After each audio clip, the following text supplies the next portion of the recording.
Parliament resume. Asking and answering of questions. Question number 74 to be asked by the MP for Central Honiara. However, since I'm not arrived yet, by me postponed or deferred to the next sitting day. Question number 77 to be asked by the Leader of the Opposition, an MP for Ake Langalanga.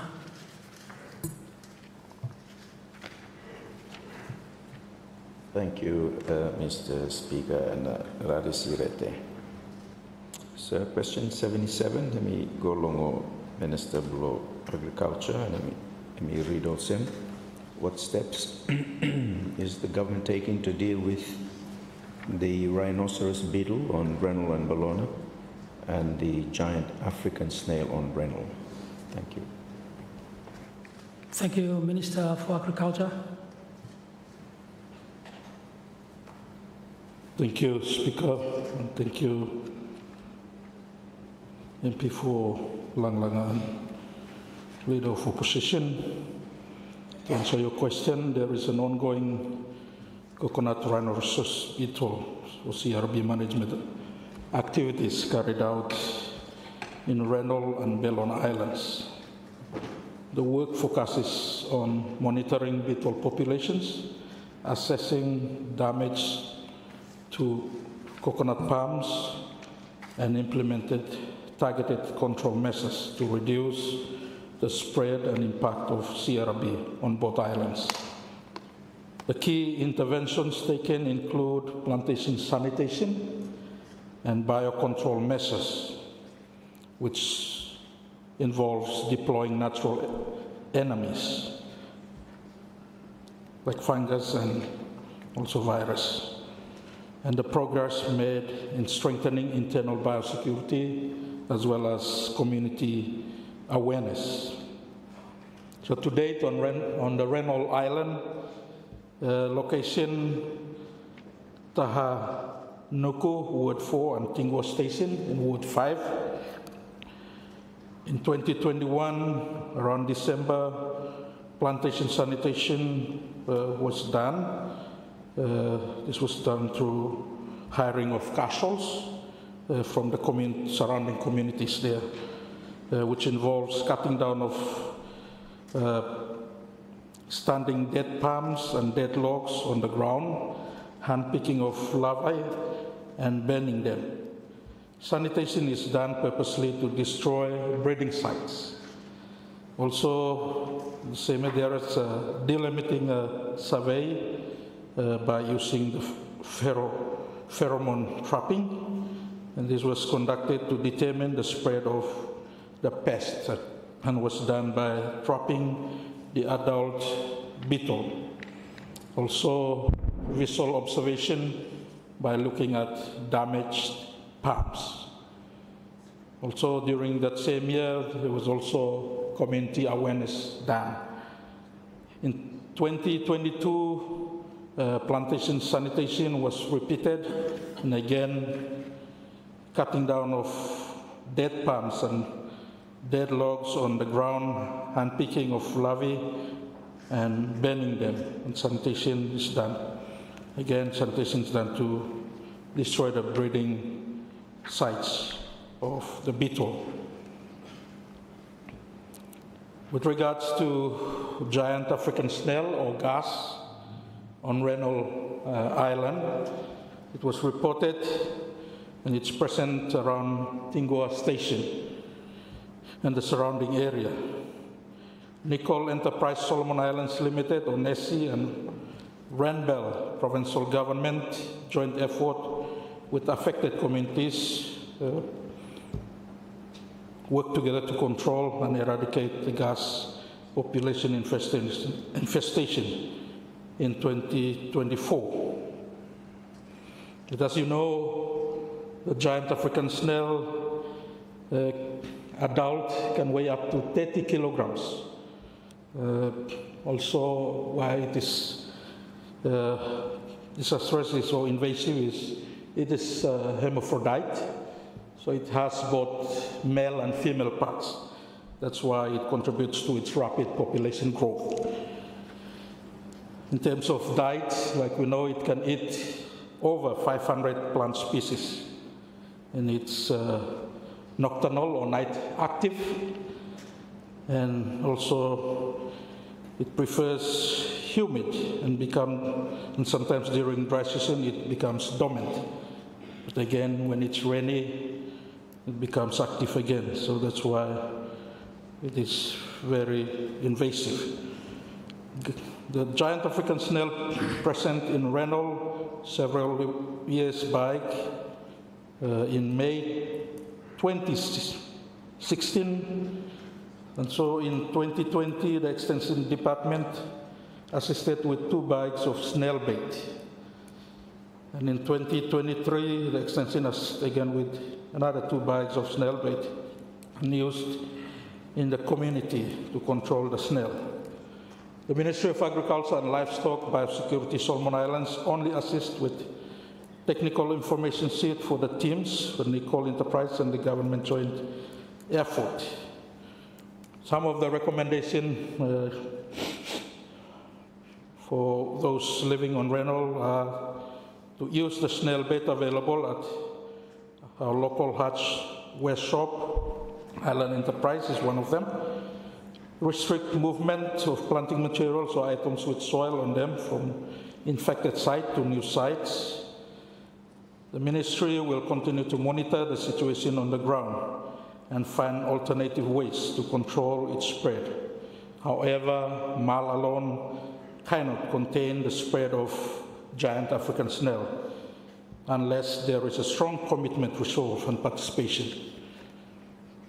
On Bellona Island, with the CRB, location is Matangi, Ward 7, East Gongau, Ward 8, West Gongau, Ward 9, and Saiho,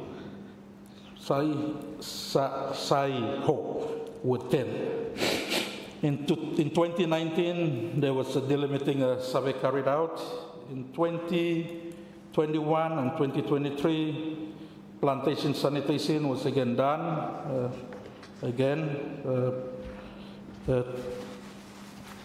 by castles, hiring of castles, and cutting down of dead palms was done, dead logs on the ground, hand-picking of larvae and burning them, and sanitation again is done to destroy the breeding sites. In September 2024, fungus release. So there were 10 artificial breeding sites established in selected sites and released with fungus. And in June this year, plantation sanitation and release of fungus was again done. Sanitation and fungus release repeated. So those are the activities done this year. So in Bellona, rapid observation assessment was conducted before the cleanup sanitation activities this June 2025. And visual observation shows most of the coconut palms from the east to the western part of Bellona Island showed signs of recovery compared to the previous observation in 2021. Overall, most of the coconut palms show sign of recovery. Overall sign of coconut palms recoveries are visible. The number of CRB adults and larvae collected were less compared to previous collection in 2021. However, fungus artificial breeding site needs re-establishment to control the status of CRB spread on Bellona Island. Hence, virus control was planned for Rennell Island. The two control agents, virus and fungus, will not go together. So, in conclusion, the ongoing response to CRB in Solomon Islands has made a steady progress through strengthened sanitation efforts and gradual expansion of biocontrol methods. Sanitation work, particularly community and plantation owners, cleanups. Removal and destruction of breeding materials continues to be the most immediate and effective frontline defense. These efforts have reduced breeding sites in several high-risk areas, although maintaining consistent community participation remains a challenge. Lastly, combination of sanitation and biocontrol initiatives are showing promising results. I thank you. Thank you, Minister. Thank you, Opposition Leader. Yeah, thank you, sir. I suppose with these, the case law Reynolds Bellona, because of their isolation, yeah, and nice species coconut loget, yeah. So we have, obviously a vested interest to protect that fella species, lo coconut. And case loget isolated islands also. A ship goes there, once every 4 months or also. It wouldn't be very expensive. It wouldn't be difficult to either sanitize that ship here or to do it there. One for ship no more come every 4 months here. Inspect them good, spray them good inside before cargo come off or kind something else. So, a more proactive biosecurity posture. Perhaps one could say the same for instance, Temotu. So we are slowly pushing back against these pests, and obviously a lot of it comes from here because you may import them. Pests here come here, but going out to the remote ones here now. If the disposition below ministry is that him go there now, okay, you may just follow him go, as seems to be the case. That one now also you may let him something go no more wherever and me him before you meet traffic keep around go behind. So perhaps for Minister comment a little bit. Thank you. Thank you, Leader. Minister. Thank you, Speaker. Thank you, Leader of Official Opposition, for that recommendation. Thank you. I acknowledge that one and we take note. I'll advise my officers. We are faced with a challenge like this one because every ship here go from everywhere. No, from Honerana, then just go.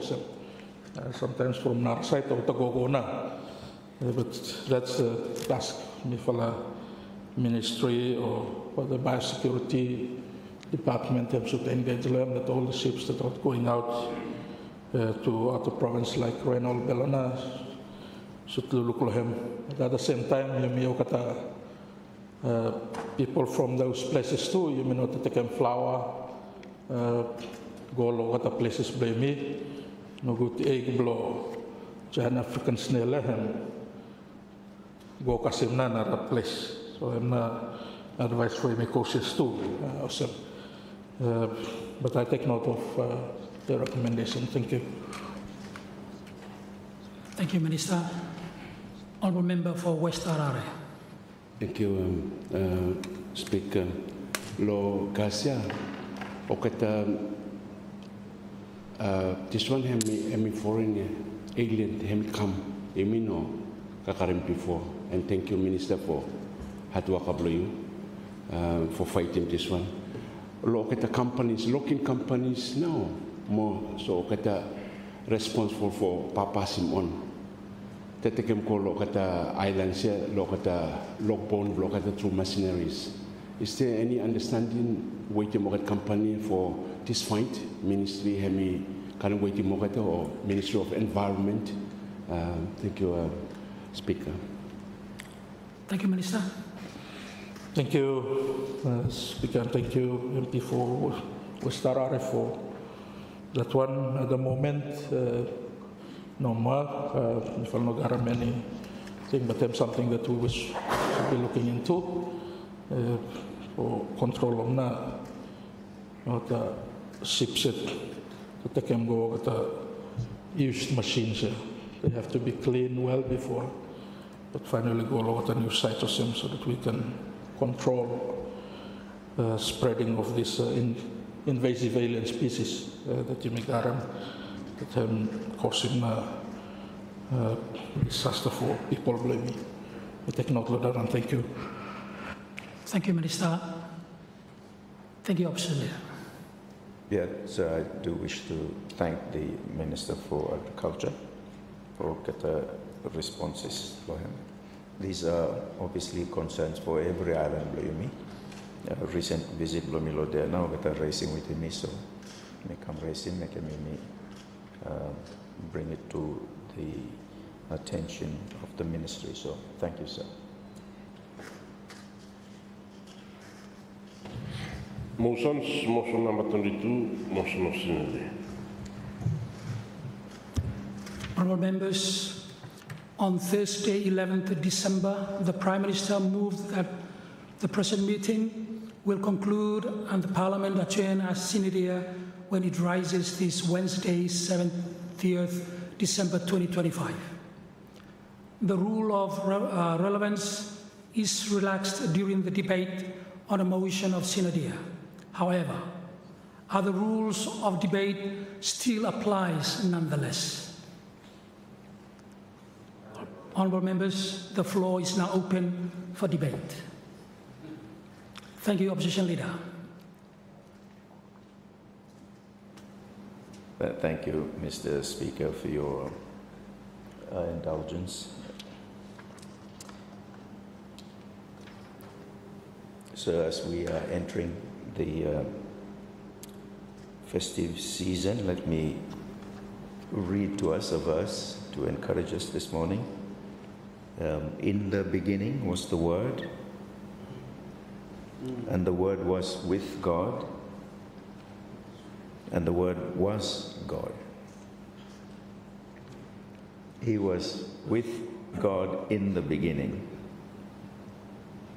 The Word became flesh and made his dwelling among us. So as we celebrate Christmas, we are celebrating that Word, the Word who is both perfect God and perfect man, whose death in our place has secured for us everlasting peace with God. Last time I make fun of bro blue me member blow is gwalkana emi talem Jesus dialogue Christmas here. In many ways he's right, because Christmas happened for Easter. He came to die. That was the purpose of his coming. So no matter what me make fun of bro blue me, he was preaching a sermon. Yes, Pastor. So thank you again for the opportunity to briefly add the voice of the peace-loving, law-abiding and long-suffering people of Auke Langlang to the Sine-Die motion moved by the Honourable Prime Minister on Thursday of last week, sir. Let me also, sir, join the Honourable Prime Minister on behalf again of the hard-working people of Auke Langlang to recognize all the efforts of ministers, members and officials to get the business of government transacted through this House over this year 2025. And also on their behalf, sir, let me also thank you, the clerk, and your staff for the work you've all put into ensuring that the People's Parliament can continue to exercise its oversight, accountability, and law-making responsibilities. The People's Parliament, sir, has a solemn responsibility to discharge its functions with integrity and maintain the people's trust. Sir, I have only one observation to make on the matter of government business in the House, which is that government was not as productive as it could have been. The list of priorities and legislative agenda outlined during the speech from the throne, sir, was not matched by what came through the House. It was, sir, it was the first full year of GNAT, and I had high hopes that Parliament would be kept on its toes by the load of legislative work to be transacted. Alas, this was not the case. As the Honourable Prime Minister has stated, political instability throughout the year has contributed to this lack of productivity. That is something for GNAT to resolve. But I will also add, sir, that the level of overseas travel by members of GNAT has been exceptionally high. This too, sir, has contributed to this lack of productivity. So I was told that some overseas travel by some members of GNAT was without even the information of the Prime Minister, let alone his consent. If true, sir, this is terrible and plain wrong. Further, Mr. Speaker, my office received reports of some ministers not turning up to offices. So this behavior leaves permanent secretaries in the awkward position of not receiving political guidance on policy and is a contributory factor to this low productivity by the government. Sir, the Honourable Prime Minister is expected by the people of Solomon Islands to impose discipline on members of his government to make sure that they execute priorities of the government. I note the Honourable Prime Minister's statement when he moved the motion that we are to expect 2026 to be a lot busier in this regard, and I look forward to that.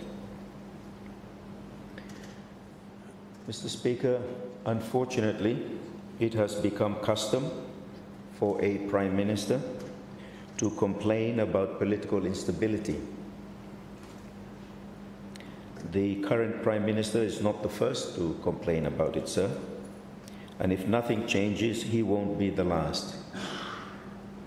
It is a very tragic situation for our country. We can go into the sources of the current political instability and end up nowhere, sir. GNAT is not stable, we all know that. There are simply too many factions sponsored by a diversity of vested interests, feeding off the personal interests of certain individuals in GNAT. This, sir, is the basis of the political instability.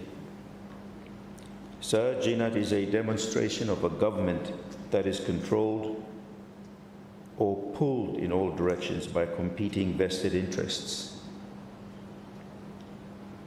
It is, sir, state capture. It is not possible, sir, to speak of the national interest as the sole driver of decision-making in GNAT. So when you are making a decision and know what the right thing to do in the national interest is, but you make a different choice, then you know government is held captive to other interests, not the national interest. This, sir, is not good for the country, not good for the economy, and it erodes the sovereignty of decision-making. This is a very serious ongoing issue for our country, and we all have a responsibility to change it. And that, sir, is the spirit with which we need to approach this matter. As I said earlier, sir, this is not a situation unique to GNAT. Previous governments have also had to grapple with political instability and competing vested interests, that it has become normalized. But it cannot continue this way, sir, if we want to see our country and people grow to their potential more efficiently. However, Mr. Speaker, it is not good enough to merely complain about political instability in government. The political instability, sir, exists within an enabling environment. Those enablers need to be removed by constructive policy responses, sir. Constitutional reforms, political parties reforms, electoral reforms, anti-corruption reforms are among the cocktail of changes needed to address the structural defects that allow the enablers to facilitate political instability. Such reforms, sir, ought to be given the urgency required to bring stability to government, so it is not controlled by the competing vested and personal interests. The Solomon Islands government, Mr. Speaker, must work for the people of Solomon Islands, not captured by a few to serve a few.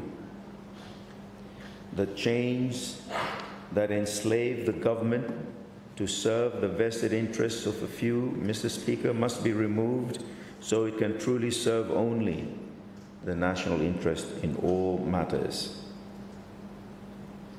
So I am encouraged by some of what the Honourable Prime Minister announced when he moved this motion, especially efforts to reduce the cost of living. I will be keenly watching, sir, to see the reduction in electricity prices.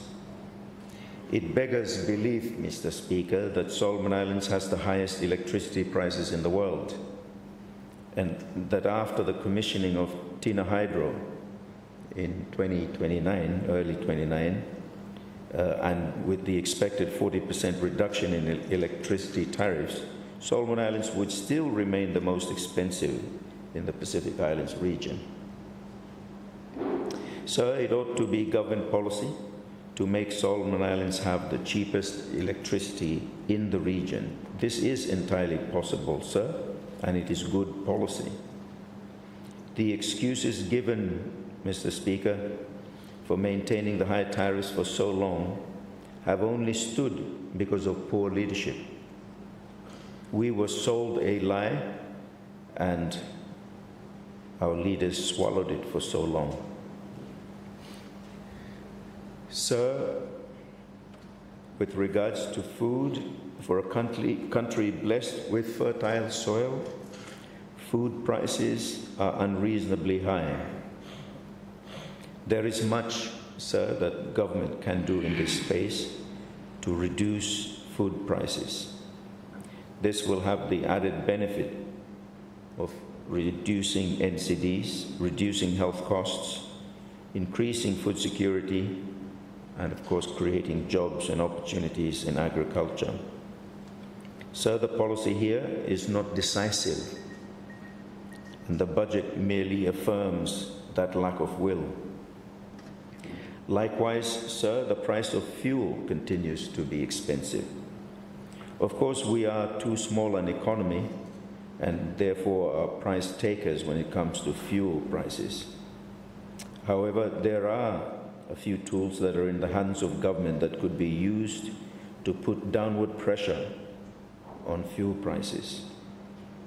The cost of transportation, sir, is another important part of the cost of living and the cost of doing business in our country. Of course, the fuel price is an important contributing factor, but it is not the only one. Sir, government needs a well thought out, comprehensive transportation policy that addresses the various bottlenecks in transportation to reduce costs, improve connectivity and reliability. So we spent some time debating the lack of meaningful competition in the telecommunications sector, which continues to suffer poor quality services at high prices. Again here, sir, there are tools in the hands of government to make structural changes that will result in better quality, more reliable and cheaper communications.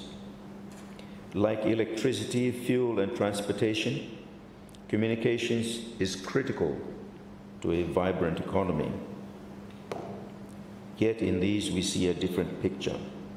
What we see is an attitude of the providers betting on getting away with providing poor quality services at high cost under the excuse of fitim solona. Service providers are not held accountable for the poor quality of their services. It is because they can get away with it, Mr. Speaker, that they do. The reforms to the independent regulator, sir, must include this need for accountability. As long as policymakers accept this terrible, lazy excuse, Mr. Speaker, our economy will continue to be on a chokehold and will not be the attractive investment destination Solomon Islands ought to be. So the cost of education also is becoming too expensive at all levels of our education system. This is something that is directly under the control of government, but somehow has slipped. ECE, primary, secondary, TVET, and SINU are all expensive. There is no exception. It is as if school fees are set to make it very difficult for families from sending their kids to school. So school fees are higher than the annual income of parents, and in some cases more than double the annual income. This, Mr. Speaker, is an absurd situation. But how long will it continue like this, sir? Education can be and ought to be free. But if GNAT is incapable of delivering free education, sir, at the very least, reduce the school fees to a reasonable percentage of the annual national income per capita. It can't be all of that annual income per capita. So housing is the other critical area requiring a strong and clear comprehensive policy response. The current policy position, sir, is one of neglect. The result is the high rents that are beyond the affordability of many Solomon Islanders, especially the young. Urban centers, sir, are showing a clear class divide when it comes to housing. Mr. Speaker, bank lending, government incentives, land availability and values, infrastructure and access to public utilities are all important elements to be considered in the cocktail of policy responses to this important sector. But neglect cannot be an option, sir. In terms of economic policy, Mr. Speaker, government is right to point to the growth potential in minerals, tourism, fisheries, agriculture, infrastructure development, telecommunications, aviation, and commerce. So it is one thing to identify these growth sectors, but it is quite another to realize their true potential. It is the role of government policy, sir, to unlock that potential, both fiscal and other policy. This is, sir, where there is clearly lethargy. The government cannot do everything, of course, and that is certainly not what I am trying to say. However, government is the key player in enabling other players to do their part in creating the opportunities in these sectors that would lead to realizing their potential. The 2026 budget, sir, does not provide the game-changer initiatives in these growth sectors. There's increases in allocations, but as we discovered during Committee of Supply, the decisive investments are just not there. Sir, as I said during Committee of Supply proceedings, to unlock the potential in these sectors, government needs the will to set aside $2 to $3 billion per year for the next 3 years allocated to targeted initiatives. Such a serious investment will pay dividends in the medium term. We wouldn't have to wait long. Hybrid coconut and cocoa, for instance, only takes 18 months to harvest. A substantial investment in nurseries, farms, extension services, processing for both these crops have the potential to double the GDP on the back of just those 2 crops over the midterm and create many jobs and business opportunities. Agriculture, singularly, sir, has the potential to more than double our GDP, and such growth will be very inclusive, as it will be distributed right to our villages.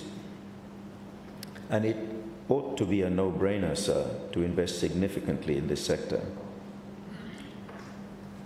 However, sir, 2026 will be another year that potential will remain just that, potential. Sir, one can say the same for fisheries and tourism. BINA aside, the allocations to both those sectors are not game changers. It seems, sir, that the government's fiscal policy for these key sectors is one of Ogat Lokwakse, Daubesh Uri. It is an approach, sir, of cautiously sharing the cake, not one that properly weighs the returns to be unlocked by the adequacy of fiscal investments. As long as this attitude drives government's fiscal policy, sir, we will not realize the potential in these sectors. Government's fiscal policy needs to be purposeful, deliberate, and designed to create economic and employment opportunities, sir. The current policy disposition, sir, is to throw funds at something and hope that as a byproduct, it will create such opportunities. I know, sir, that BINA is not an aside, and I acknowledge the serious budgetary commitment made to it. It is important, sir, to find the right vehicle to take on the responsibility of developing BINA to its potential in a timely manner. So minerals are a non-renewable resource that must always be kept at the forefront of policy and decision-making in this sector. Therefore, Mr. Speaker, sustainability of income from this sector must guide policy on how to maximize and allocate income and wealth from the sector. Equitable and inclusive growth is also an important policy outcome in this sector. Our experience in the gross mismanagement of the forestry resource over many years must be instructive, Mr. Speaker. I keep saying, and it is worth repeating, sir, that the development of Solomon Islands is the development of Solomon Islanders. Development that does not develop Solomon Islanders cannot be true development.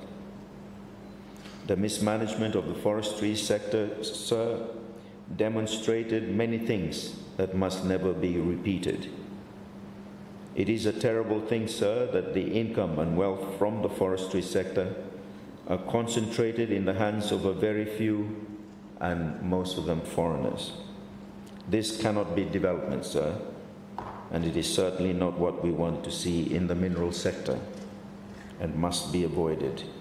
We need to guard the mineral sector jealously, Mr. Speaker.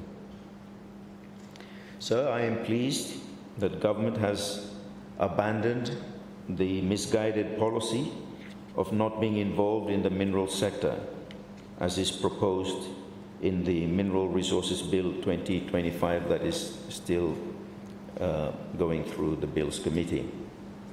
What a terrible proposal that was.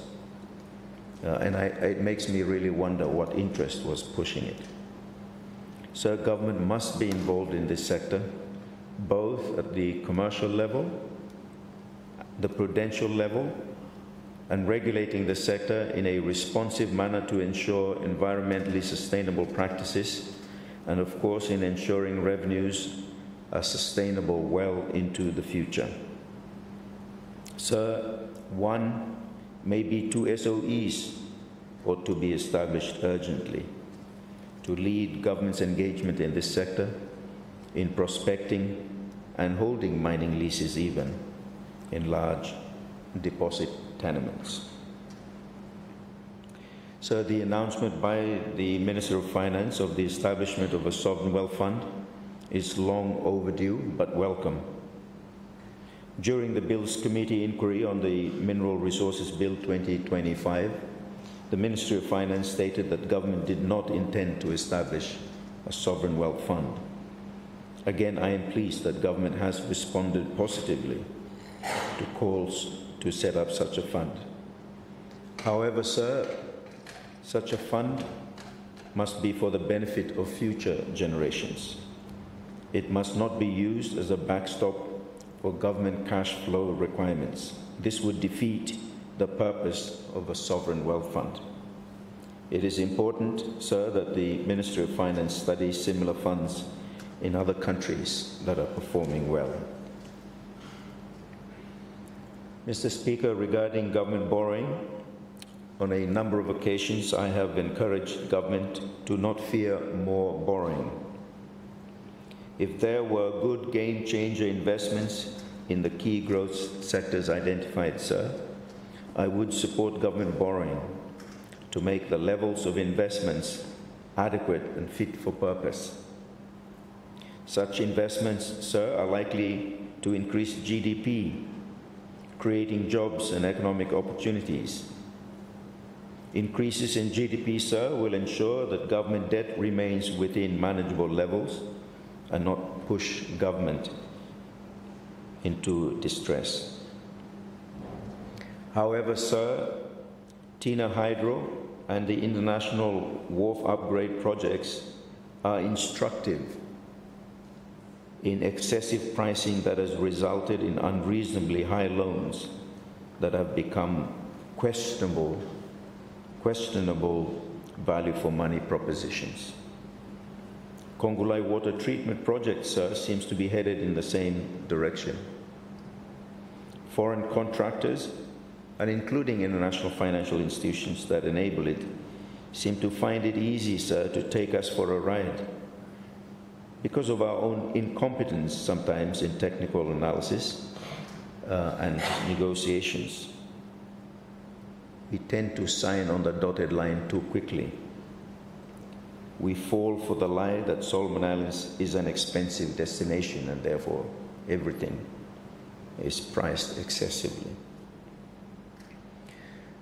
Sir, Solomon Islands remains a high taxation economy.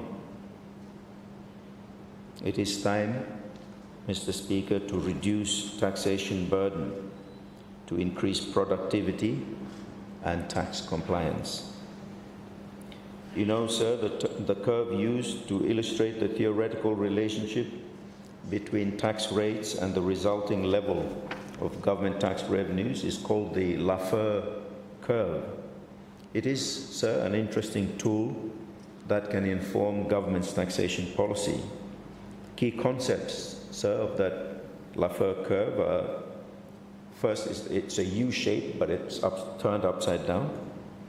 And at one extreme, there's 0% tax rate.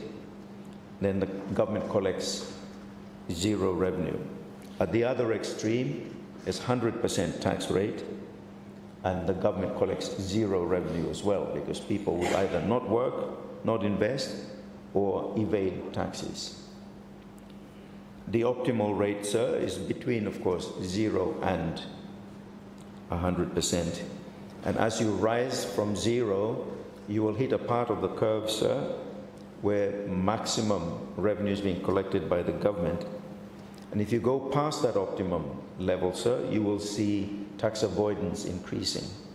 The fact that in our economy, tax avoidance is high, the lack of compliance is high, is testament, is evidence, sir, that our tax rates are simply too expensive, too high. And so we need to look at that matter, sir. This Laffer curve, sir, is a concept, it's a core concept in supply-side economics, and it is a useful tool to inform taxation policy. My observation, sir, is that we're on the falling side. We've gone past optimum and our rates are too high. The global standard for the Laffer curve, sir, is around 15 to 20% taxation rate. We're on 30%, sir. So the case for reduction in corporate tax is a strong one, but also in personal income tax. So I want to make just a very brief comment regarding indigenous business, as there is a great need, Mr. Speaker, for deliberate, by design, affirmative action policy to create favorable conditions and the requisite support ecosystem that will make indigenous business thrive. Our youth, Mr. Speaker, are particularly creative and need a more proactive policy platform to support them. So government must not treat indigenous business as deserving only of crumbs that fall off the table. You got a big ting for foreign investors, but a very small ting for our own people. This one I'm not stirred. Before I conclude, sir, let me say that I am disappointed on the government's neglect of matters of social and environmental protection. I've been speaking about the economy, and our economy is built on the environment, Mr. Speaker. Environmental degradation will eventually result in a degraded economy. Unsustainable environmental exploitation cannot be part of the economy we must build. Sir, we have had 40 years of this rubbish with the logging industry, and it is imperative, sir, that government steps up to the challenge and allocates serious resources to it. Mr. Speaker, the Director of Environment does not have the resources to conduct routine compliance monitoring on the conditions he imposed on development consents that he has granted. This is terrible, but has been the neglect with logging, bauxite mining on Reynolds, nickel mining on Isabel, and so on. This is the neglect that's going to haunt us. It's going to come and bite us.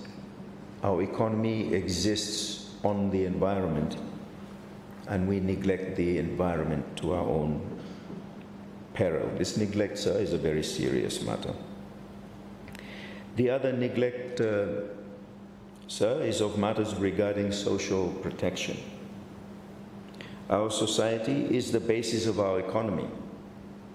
Women and girls represent half our population and increasingly a large proportion of the workforce. Yet advocacy and care for women and girls who suffer gender-based violence has received very little. Again, as usual, those who suffer the injustice of gender-based violence, sir, carry that trauma throughout their entire lives. It is incumbent upon government, sir, to provide social protections in collaboration with churches and others, of course. What kind of society, sir, are we hoping to build in Solomon Islands? Surely, sir, it cannot be one that neglects the 70% of women and girls who suffer gender-based violence. Government's response to this cancer in our society should be one of zero tolerance, should be one that recognizes it as cancer and seeks the treatment needed to eradicate it. But the continuing neglect, sir, shows a terrible picture. It is as if government acknowledges the problem is too big and therefore too hard to address and throws chicken feed at it just to quiet any complaints. The need is desperate, sir, and urgent for a comprehensive and adequately resourced program to respond to gender-based violence beyond the lip service that has been ongoing policy, government policy for so long. It's not just this government, it's gone. A couple of governments prior have also had the same neglect.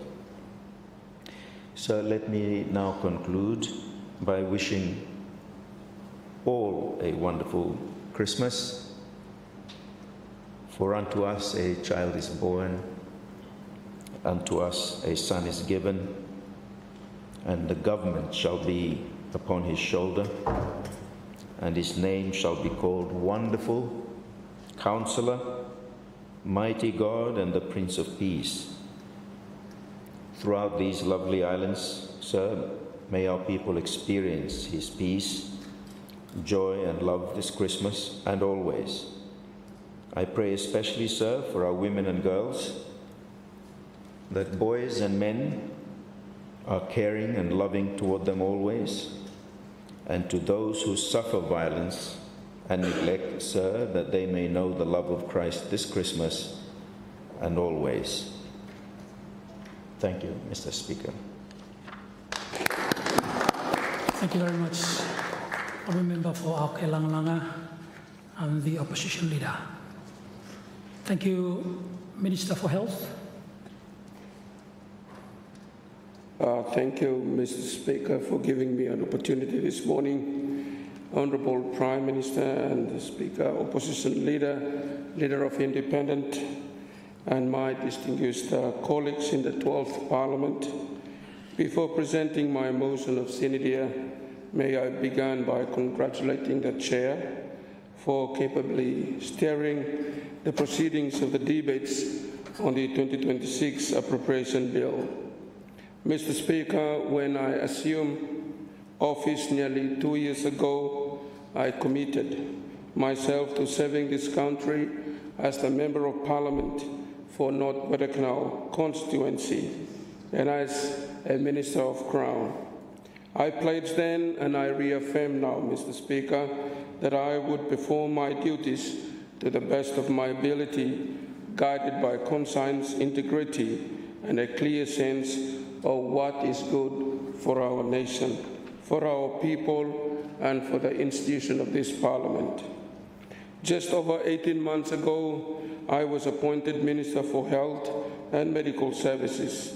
It has been an honor and a profound responsibility to lead a ministry that serves every family in this country. The ministry oversees almost 3,000 health workers and more than 300 health facilities, reaching into every provinces and communities, and looks after the health and well-being of almost 800,000 people. Mr. Speaker, the vision of the Ministry of Health and Medical Services is a healthy future for all Solomon Islanders, where everyone, regardless of where they live, have access to equitable, highly quality preventive, curative, rehabilitative and promotive health services under the National Strategic Plan 2022 to 2031. We aim to realize the vision by, number one, Mr. Speaker, strengthening governance across the health sector. Number two, ensuring that the systems and resources are responsive, adequate, and responsibly managed. And number three, ensuring that programs and services reach every person, everywhere within our country. Since independence, Mr. Speaker, Solomon Islands has upheld a free health care policy. Every citizen may walk into a government health facility and receive the care they need without paying. Because of this universal commitment, Mr. Speaker, our minister's budget must grow in line with our increasing population, demands, and the rising cost of the essential services. I therefore welcome the significant increase allocated to the ministry in both the 2025 and 2026 appropriation budgets across all funding streams. Under the SIG recurrent government budget, donor support, and the development budget, I must thank you all, my colleagues, for your support.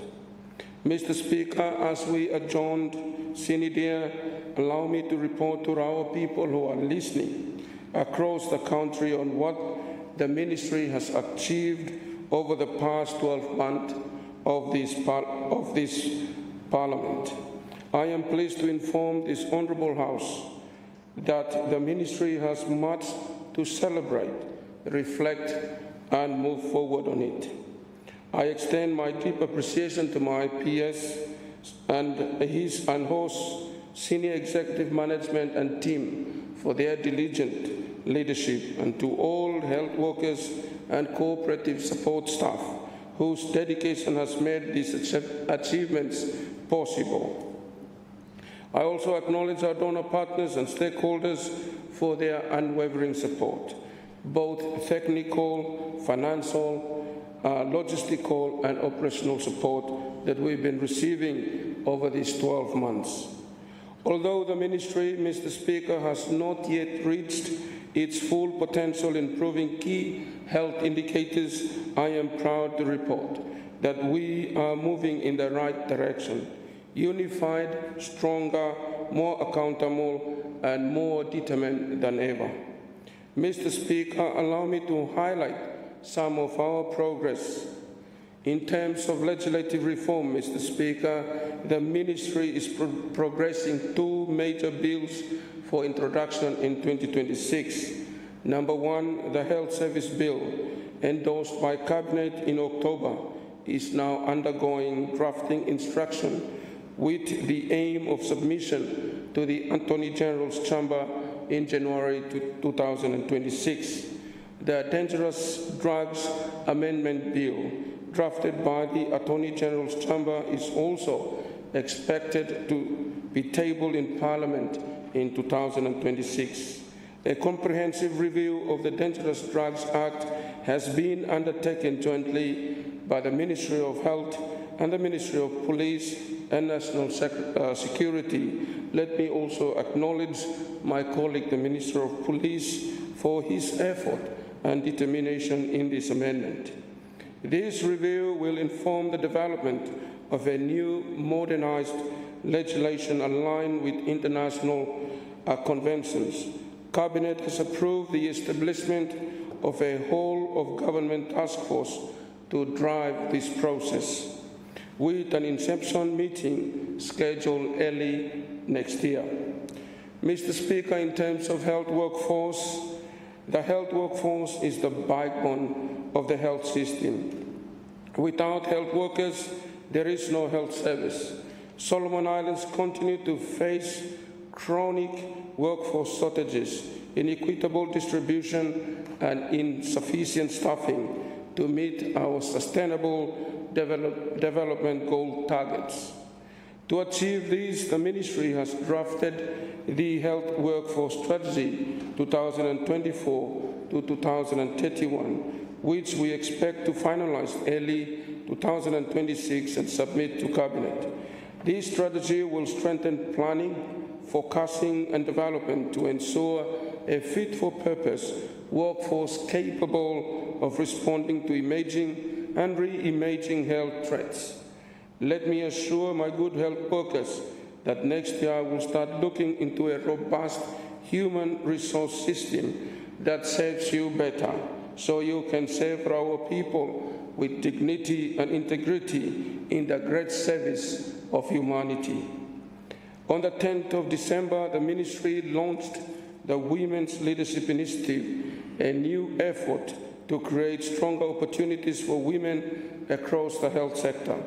This initiative supports women to step into leadership roles through mentoring, skills development, and a clear career pathways.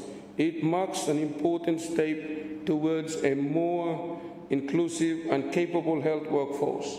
I am proud that the ministry is prioritizing this important agenda, and I must thank DFAT for also supporting this initiative.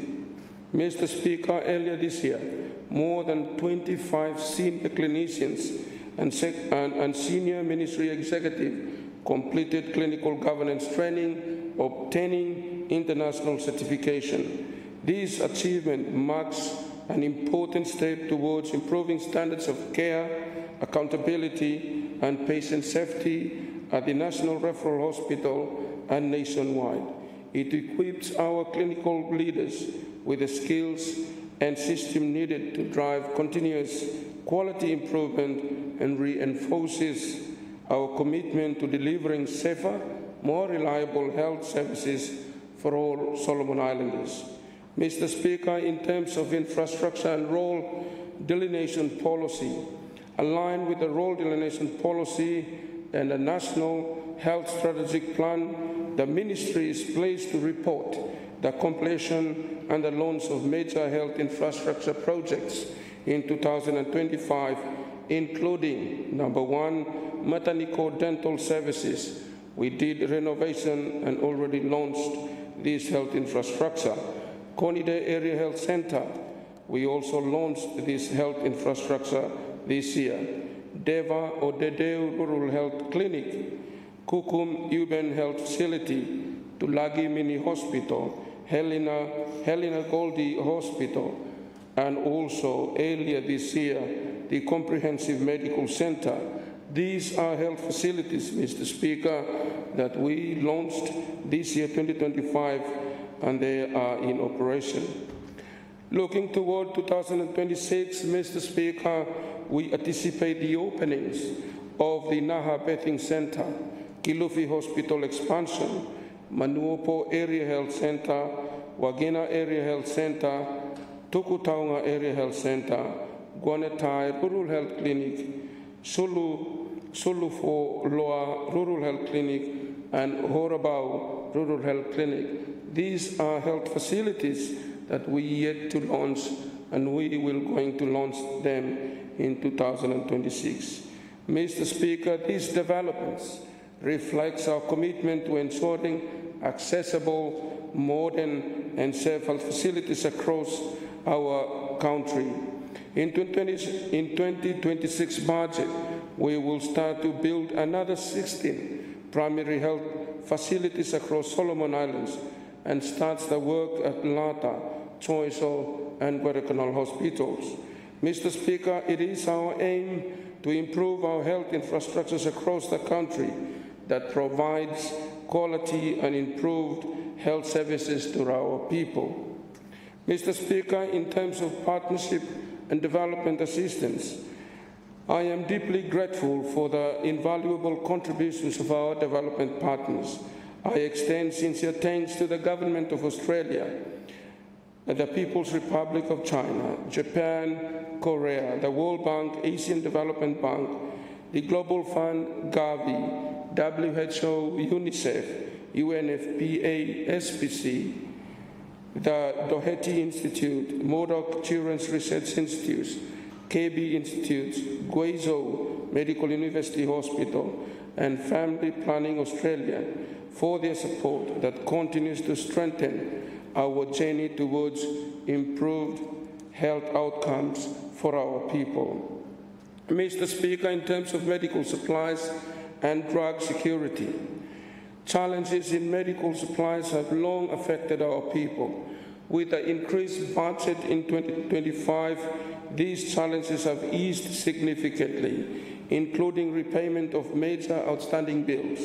However, much more work remains.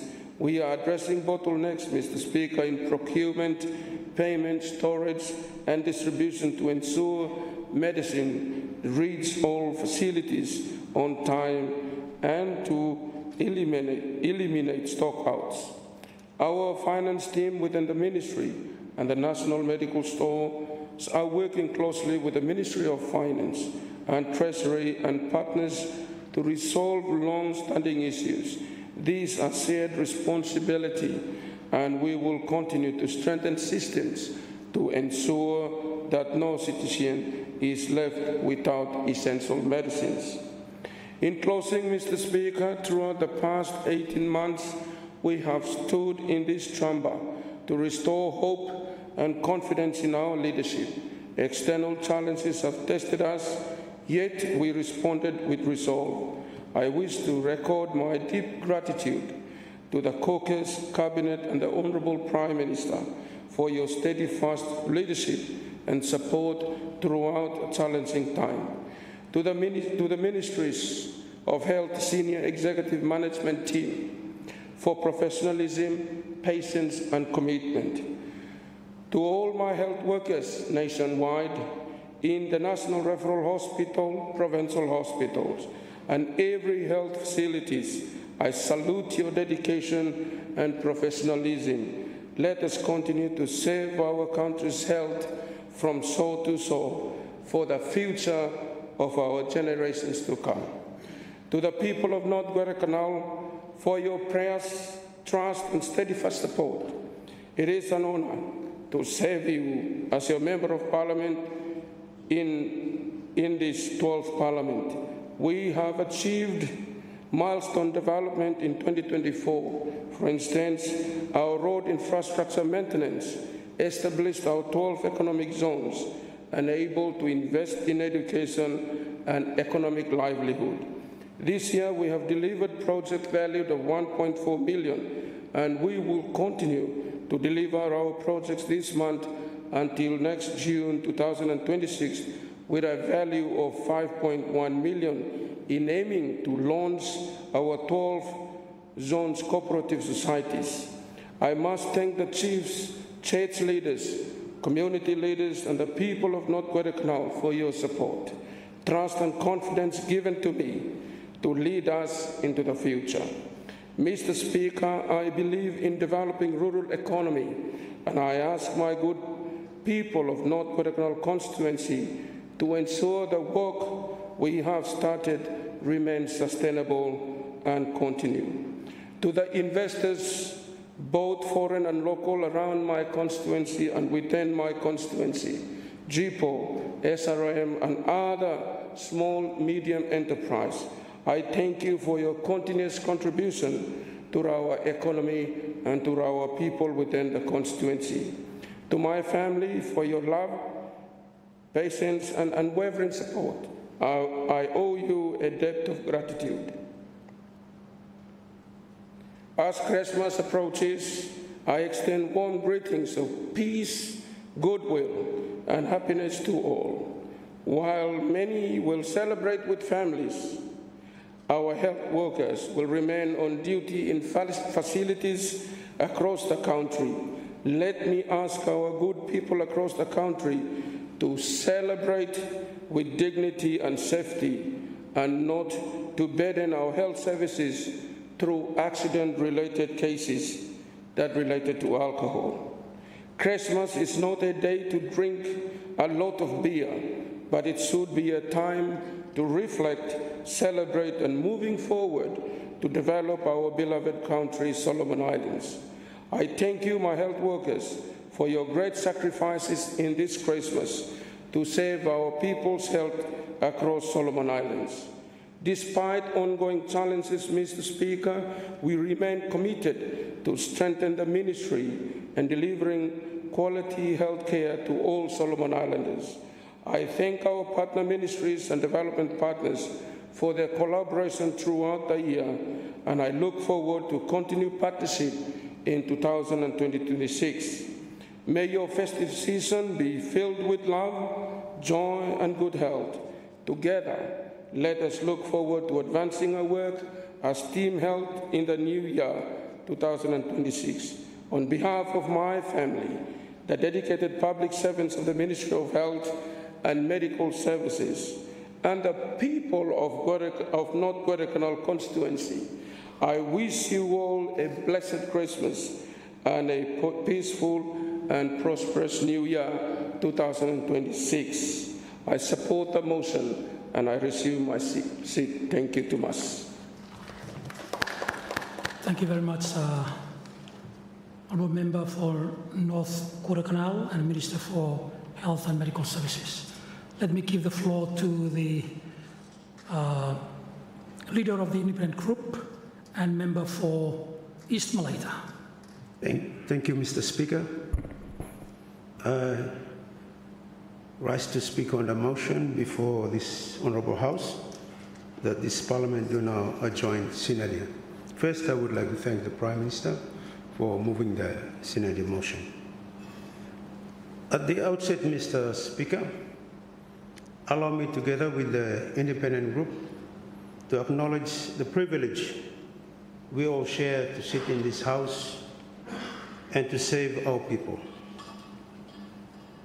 The decision to adjourn Sine-Die marks the close of a parliamentary chapter, a pause in our national deliberations, and a return by all members to the very people who trusted us with this mandate. Mr. Speaker, throughout this sitting, we have engaged in debates that go to the heart of governance, accountability, national development, and the future directions of our country.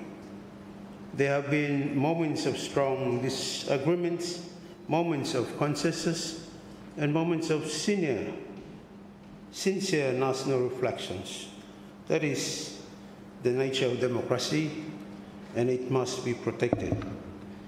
As the independent group, we occupy a unique space in this House.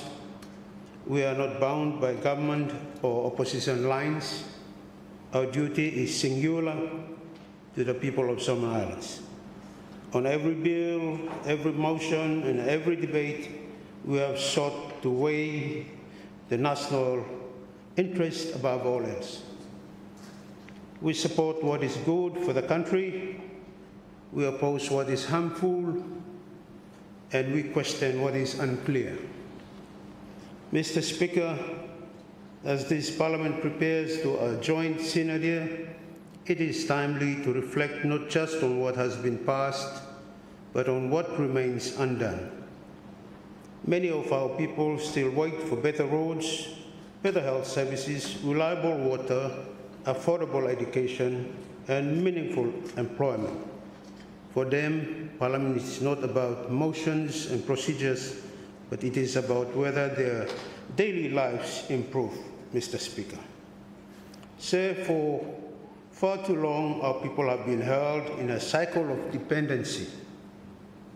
We have become comfortable with handouts. There is now a heavy reliance on constituency development funds and direct cash assistance from members of Parliament. While these interventions were meant to provide short-term relief, they were never intended to become a permanent way of life for our people. Mr. Speaker, sir, in our time, yes, in our time, this must change. We must begin the slow but deliberate shift away from a handout culture. This culture, Mr. Speaker, has weakened initiative, discouraged innovations, and reduced productivity. I fully agree with the former Prime Minister and Minister for East Choiseul when he cautions this House against allowing a grant-based without mentally to take the lead in our development pathway. It has not worked, and Mr. Speaker, I strongly believe it will not work in the future either. Instead, Mr. Speaker, the correct and sustainable path for this country is building a strong institutions that are government-backed, clearly mandated, professionally managed, and grounded in integrity. These institutions must not exist on paper only, Mr. Speaker. They must be empowered to design and implement real programs that strengthen basic service delivery in health, education, infrastructure, agriculture, and economic participation. Members of Parliament, Mr. Speaker, will come and go. Governments will rise and fall, but institutions must remain. They must outlive political cycles.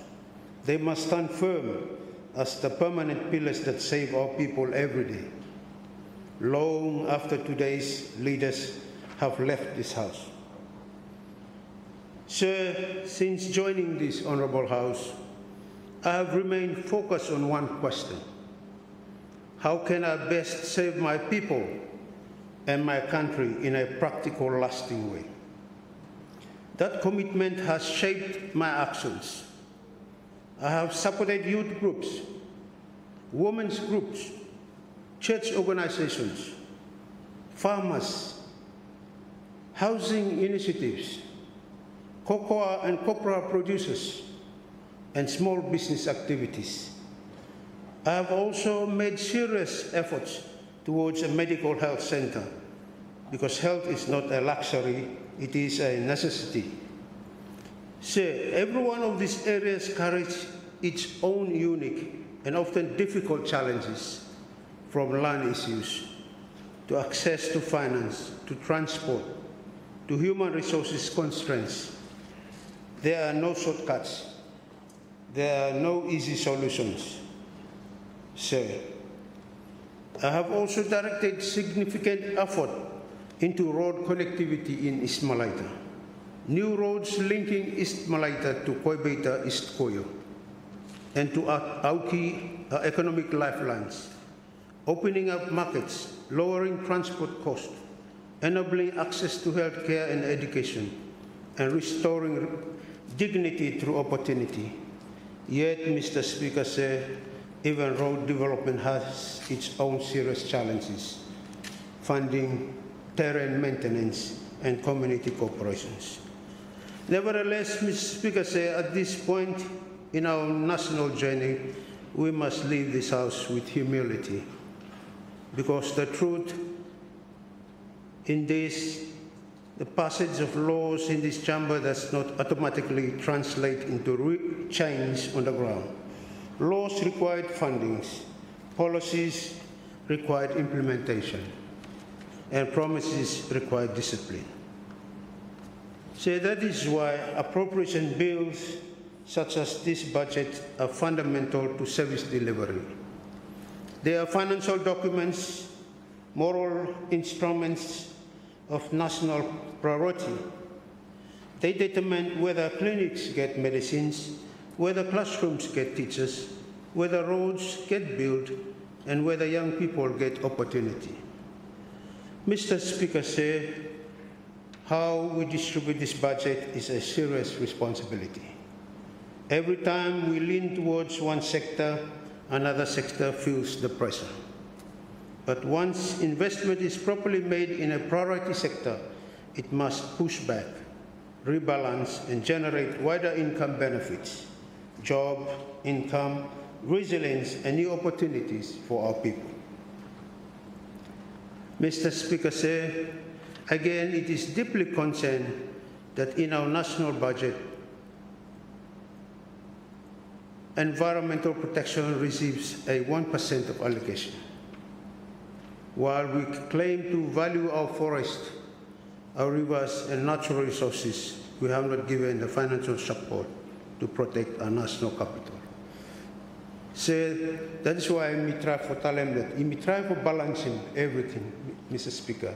Now we try to look priority everything why we look balancing, so that everything can balance, Mr. Speaker. Because I mean, we look law that once said, Yeah, for like when we talk about environment, it's very important when we look at our staff to monitor all the happenings, mining this time, loggings, Mr. Speaker. I mean, now because of the limited budget, our staffs will not move around in our provinces because that's what they said in the Public Accounts Committee said. So that's why I just want to raise this one so that, I mean, it's just something that IMI must, every time IMI look Lord budget, IMI balance in everything where priorities hem upon, we prioritize those areas so that our staff can go down to our, like every time we heard about leader of opposition questioning now what the mining blame here, like in Rainbell, the holes are there.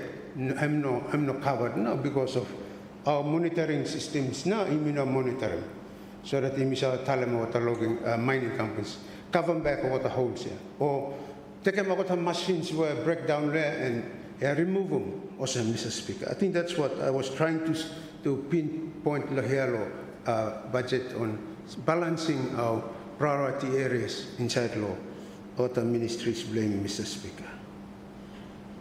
So I've also stressed my support to anti-corruption institutions and that it must be fully supported to ensure we have transparent and implementation process. Like another area too, yeah, where we have highlighting to the budget.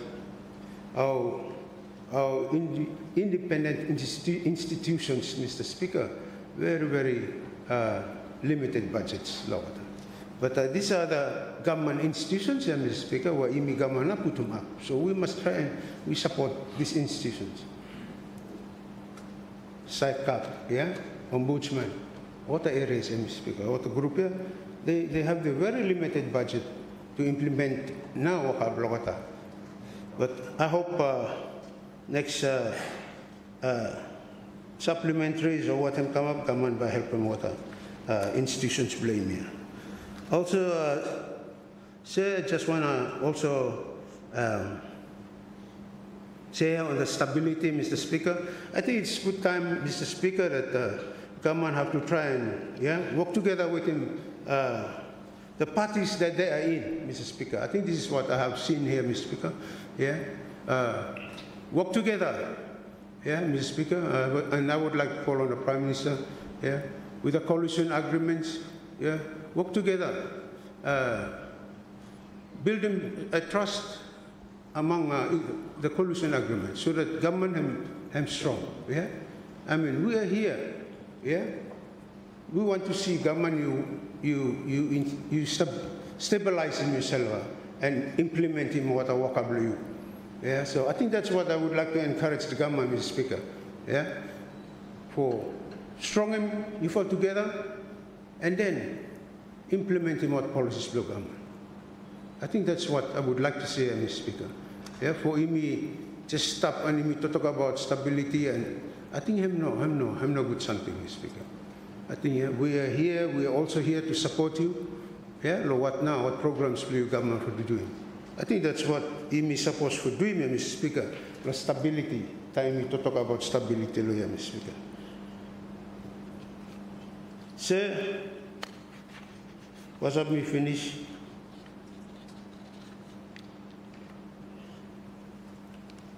Speaker, sir, as this nation continues to discuss pathway towards federalism or a state government system, we must move beyond emotion, Mr. Speaker, and political slogans and speak honestly about one critical question. Are we truly ready, Mr. Speaker? Constitutionally, change is not an event, Mr. Speaker said. It is a process that demands a state of national readiness. Readiness must be measured not by political excitement, but by our institutional strength, financial capacity, administrative coordinations, public awareness, and national unity. We must ask ourselves, do we have strong provincial governments? Do we have clear revenue systems? Do we have discipline public institutions. Do our people fully understand what this new system will require of them, not just what they expect from it, Mr. Speaker? Until these questions can be answered confidently, Mr. Speaker said, we must prove with caution, preparation and responsibility, because a new system of government adopted without true readiness will not deliver prosperity, but will multiply our risks. So, this one now, I'm saying, thinking below side of the federal system, state government, where imi lulukulam. I'm not something imi less lam, but imi must be not only driven by our emotions. Imi must be true for him. That by this one I walk for imi, Mr. Speaker. This is very important because this one, if I'm come, dividing unity now, Mr. Speaker. Unity plus Solomon Island. So it is something that we must think very carefully about.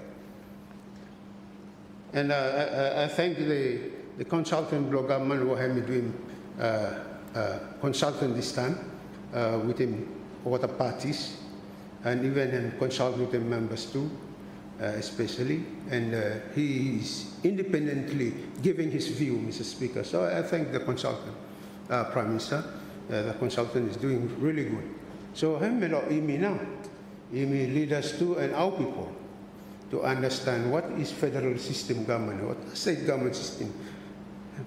So that one, Mr. Speaker, why me come up with them, because this is one of the issues where current leaders we will face it.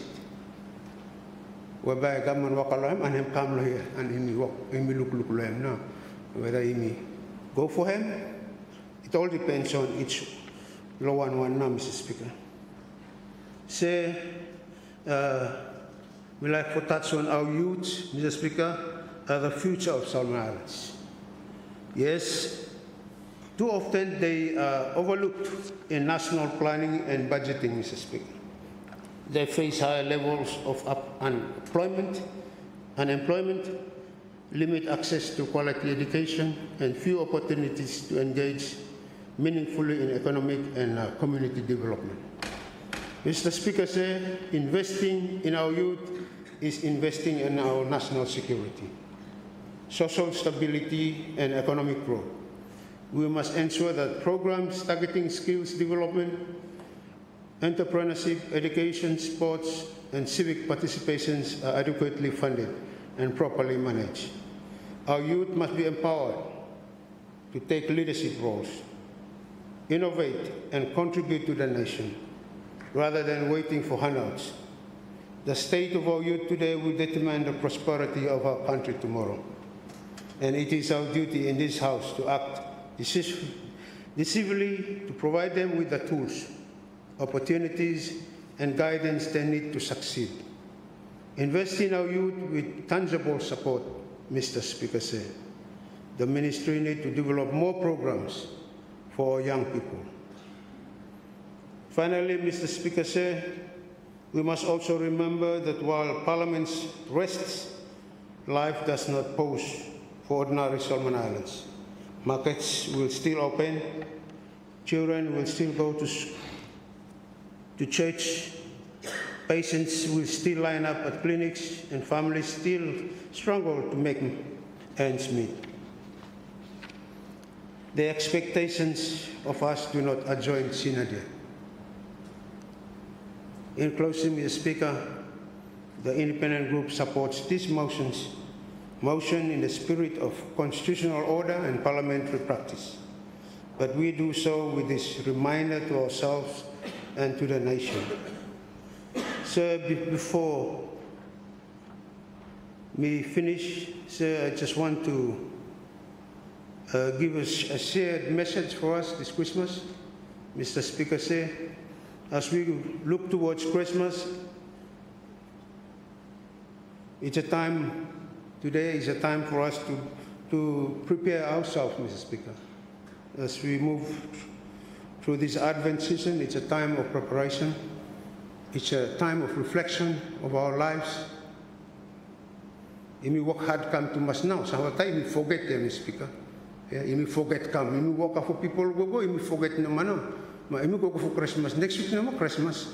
But I'm good time too for him to reflect and look back on life, doing all with him. Our God in heaven, Mr. Speaker. Yeah. Small for something, no have need him, Mr. Speaker, this whole time, that let us look to him.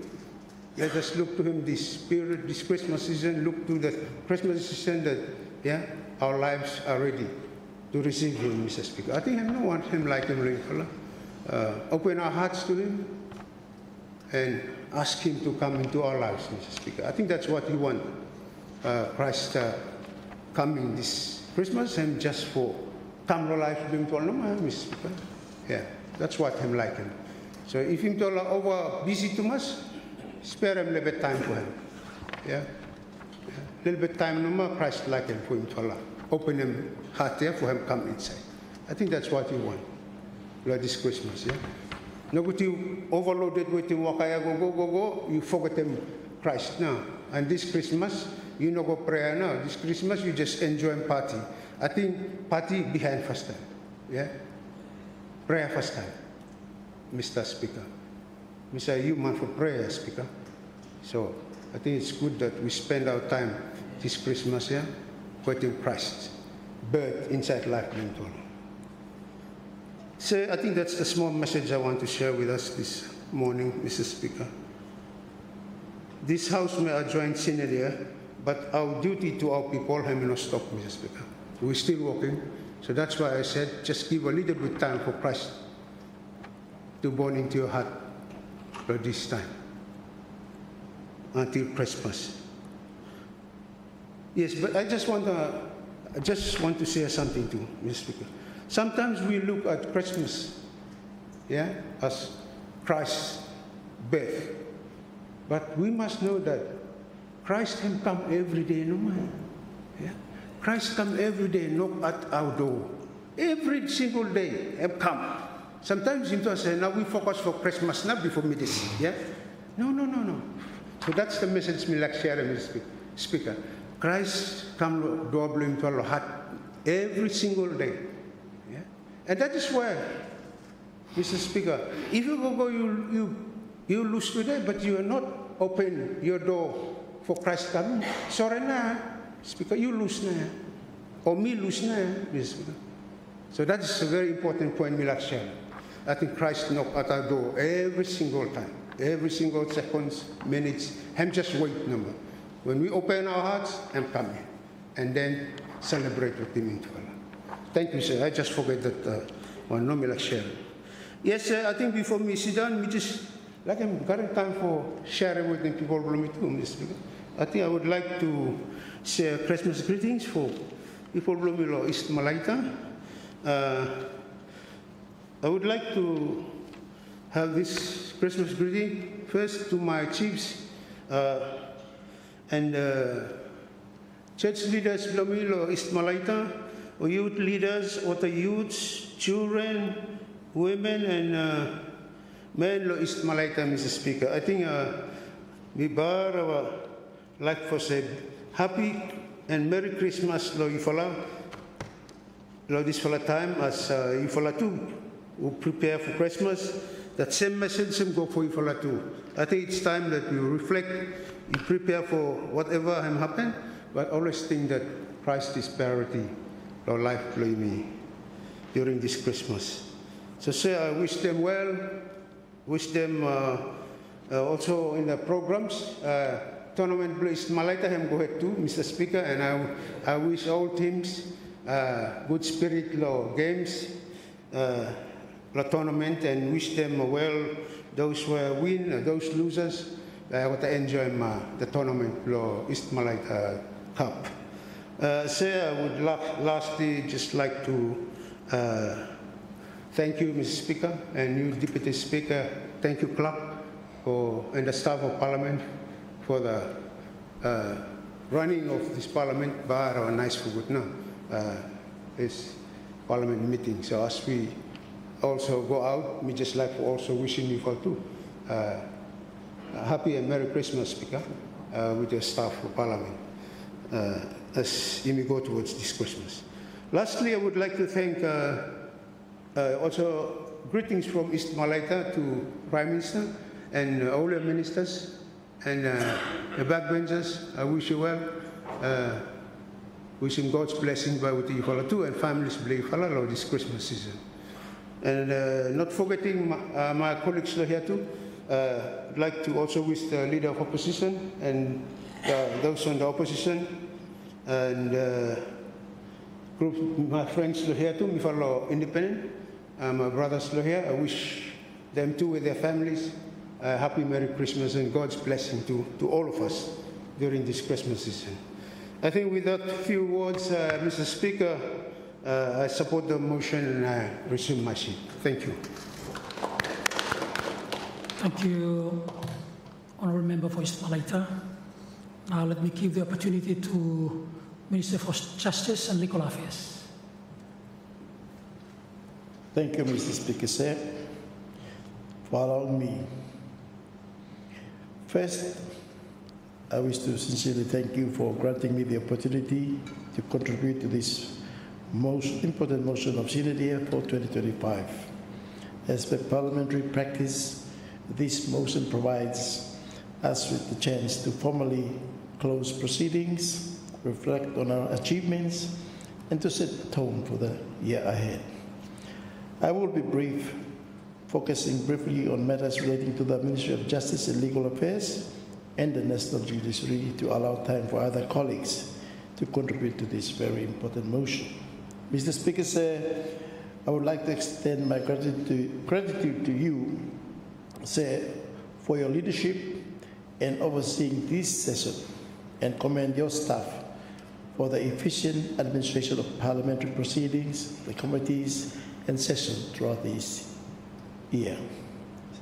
Mr. Speaker, sir, I am equally grateful to the Honourable Prime Minister, my fellow ministers, and members of Parliament for their constructive session contributions. I am also grateful and to acknowledge with appreciation the Australian Government and other partners for their continued support to our legal agencies, the judiciary, and magistracy through training, infrastructure, and court circuits in support in 2025. To this end, Mr. Speaker, sir, I would like to use this opportunity to extend my deepest appreciation to DPAT for the endorsement this year to continue to provide funding support for our legal agencies and the National Judiciary through the Australia Solomon Islands Partnership for Justice, a SIPJ, for the next 4 years. The support also includes support for our police, correctional, and for ICT under the Ministry of Finance. Mr. Speaker, sir, I must commend the leadership of the PAC Chair and the committee for their valuable feedback and support for justice and the National Judiciary in the 2026 budget allocation. For the first time, my ministry has received an increase in its development budget, particularly for infrastructure, alongside similar support for the National Judiciary. I also thank colleagues across the House for their helpful contributions to refining our budget allocation. Mr. Speaker, sir, turning to achievements and plans, a major policy outcome for my ministry this year has been the legal reform of our agencies, the first comprehensive reform since independence. These reforms, approved by Cabinet in May and launched in July, are progressing well. The goal is to ensure our legal institutions remain relevant, people-focused, and future-proof. In 2026, specific ministry outcomes will include legal reforms for establishing the Office of the Attorney General under a new legislation, modernizing the Law Reform Commission Act, creating a statutory office of the public solicitor, and establishing the Office of the Director of Public Prosecutions, and strengthening land title registration and introducing copyright regulations. Mr. Speaker, sir, these important reforms mentioned are not just about laws. They are about building a nation where justice is accessible, its legal institutions are strong and trusted, the sum of which is to contribute to an economy of justice. Mr. Speaker, sir, 2026, my ministry's other focus will be towards judicial autonomy, a GNAT policy priority for the national judiciary.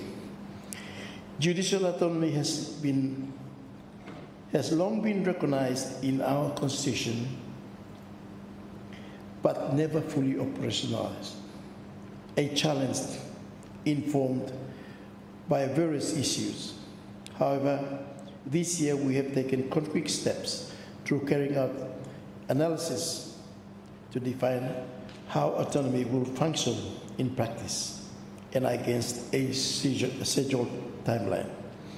The overarching goal is to give substance to the third arm of our democracy, an important milestone when we as a country celebrate our 50th anniversary in 2028. Additionally, on a daily basis and in leading up to this, the realization of the National Judiciary Mission, which is to have an independent, impartial judiciary with administrative and financial autonomy to deliver justice effectively, efficiently, and locally. Mr. Speaker, sir, on establishing legal partnership, also a GNAT policy priority, my ministry and agencies have signed historic MOUs with Vanuatu, Fiji, and Papua New Guinea, and the Pacific Islands Legal Information Institute in 2024 and 2025. These agreements enable exchanges, secondments, and capacity building funded by Australia. The Public Solicitor's Office has already hosted the first Melanesian Public Solicitor's Office dialogue in Honiara, as well as the Law Reform Commission, and benefited from council exchanges with Papua New Guinea and Fiji.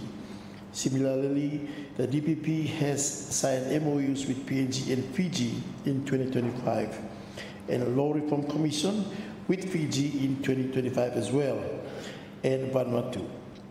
Specific settlement of councils will be held in first quarter of 2026. Mr. Speaker, sir, as alluded in my remarks at the beginning of this parliamentary session, we are not working in isolation from regional legal leadership. In 2026, Solomon Islands will lead regional collaboration through the Malaysian Ministers of Justice Dialogue, building a successful bilateral engagement with Fiji, Papua New Guinea, and Vanuatu.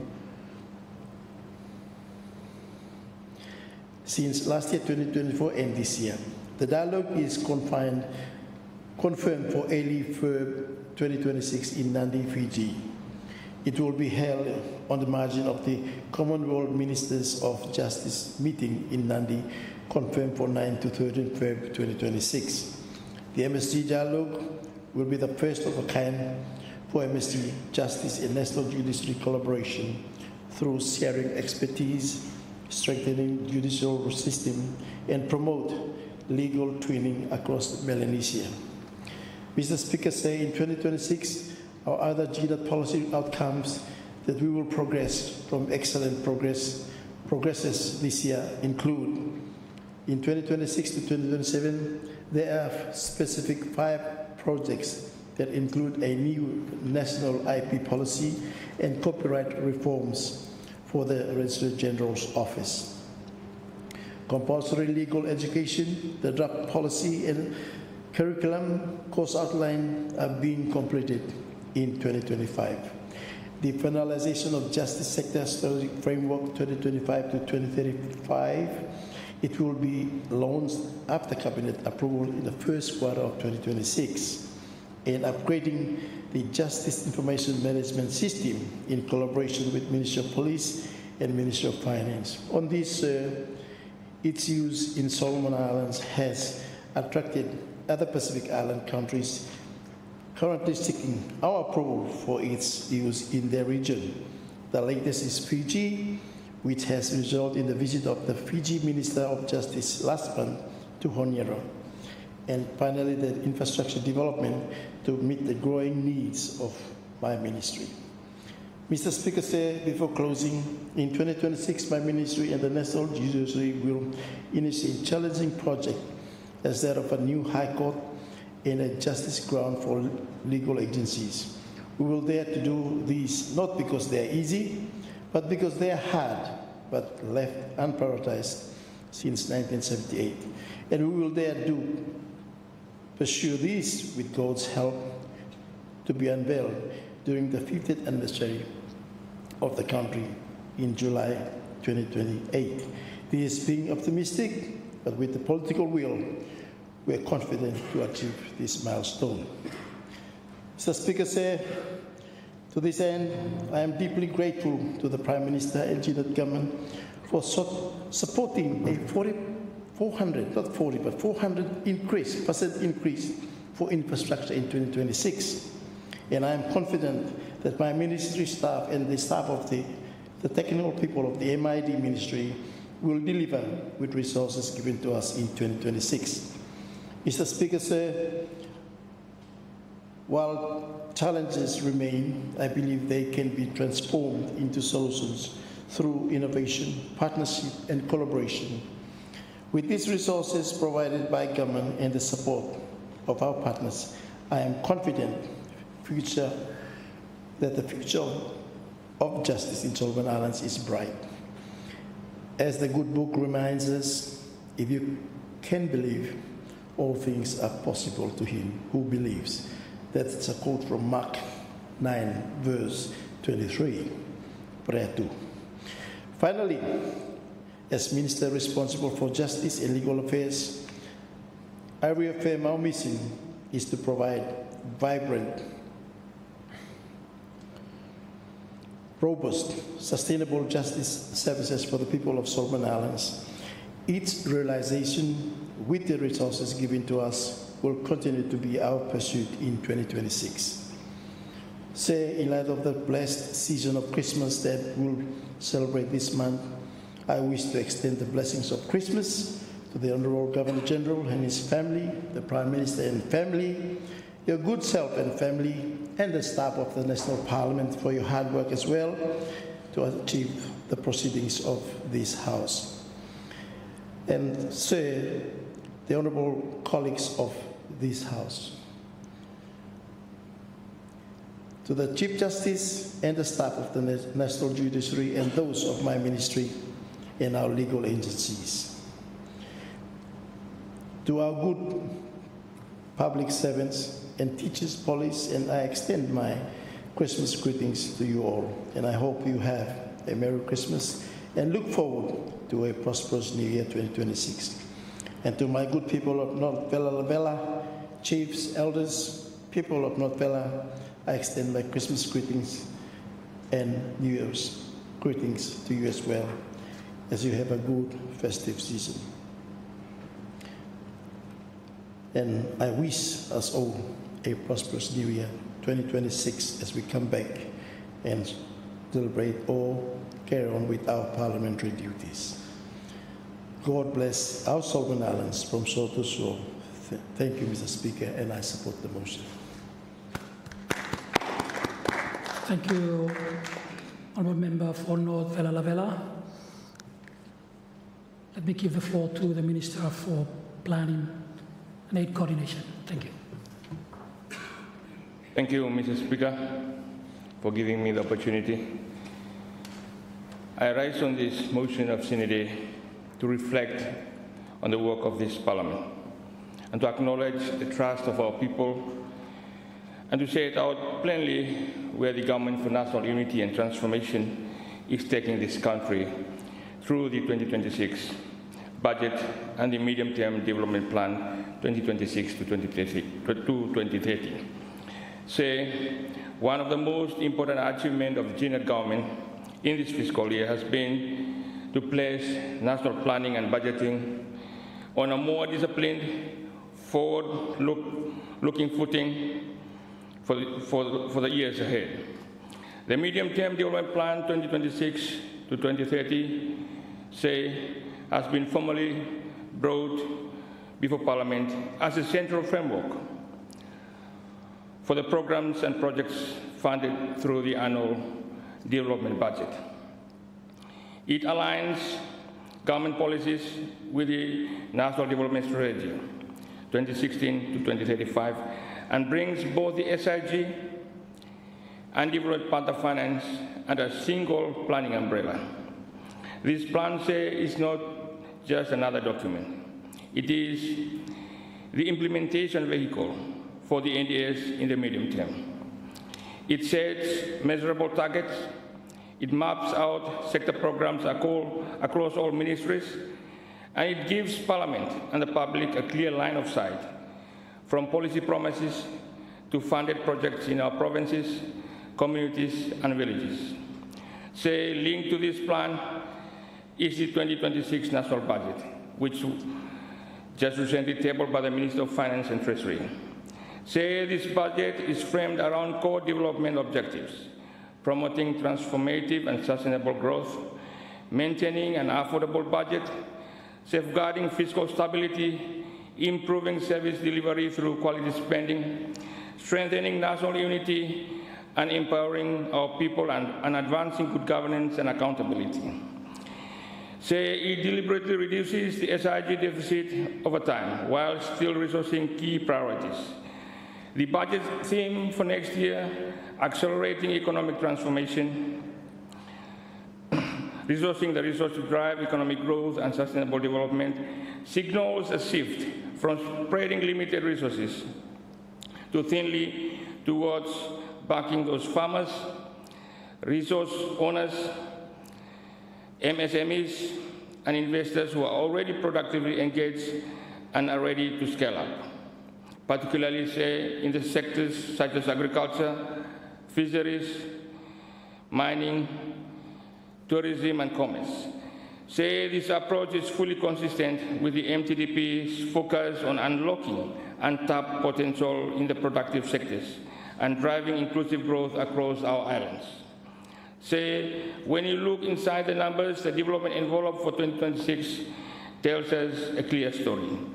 The rural development sector receives a significant share of the SIG development budget for next year, and agriculture, fisheries, commerce, tourism, communication, aviation, and infrastructure collectively receive the largest allocations as part of the productive sector focus.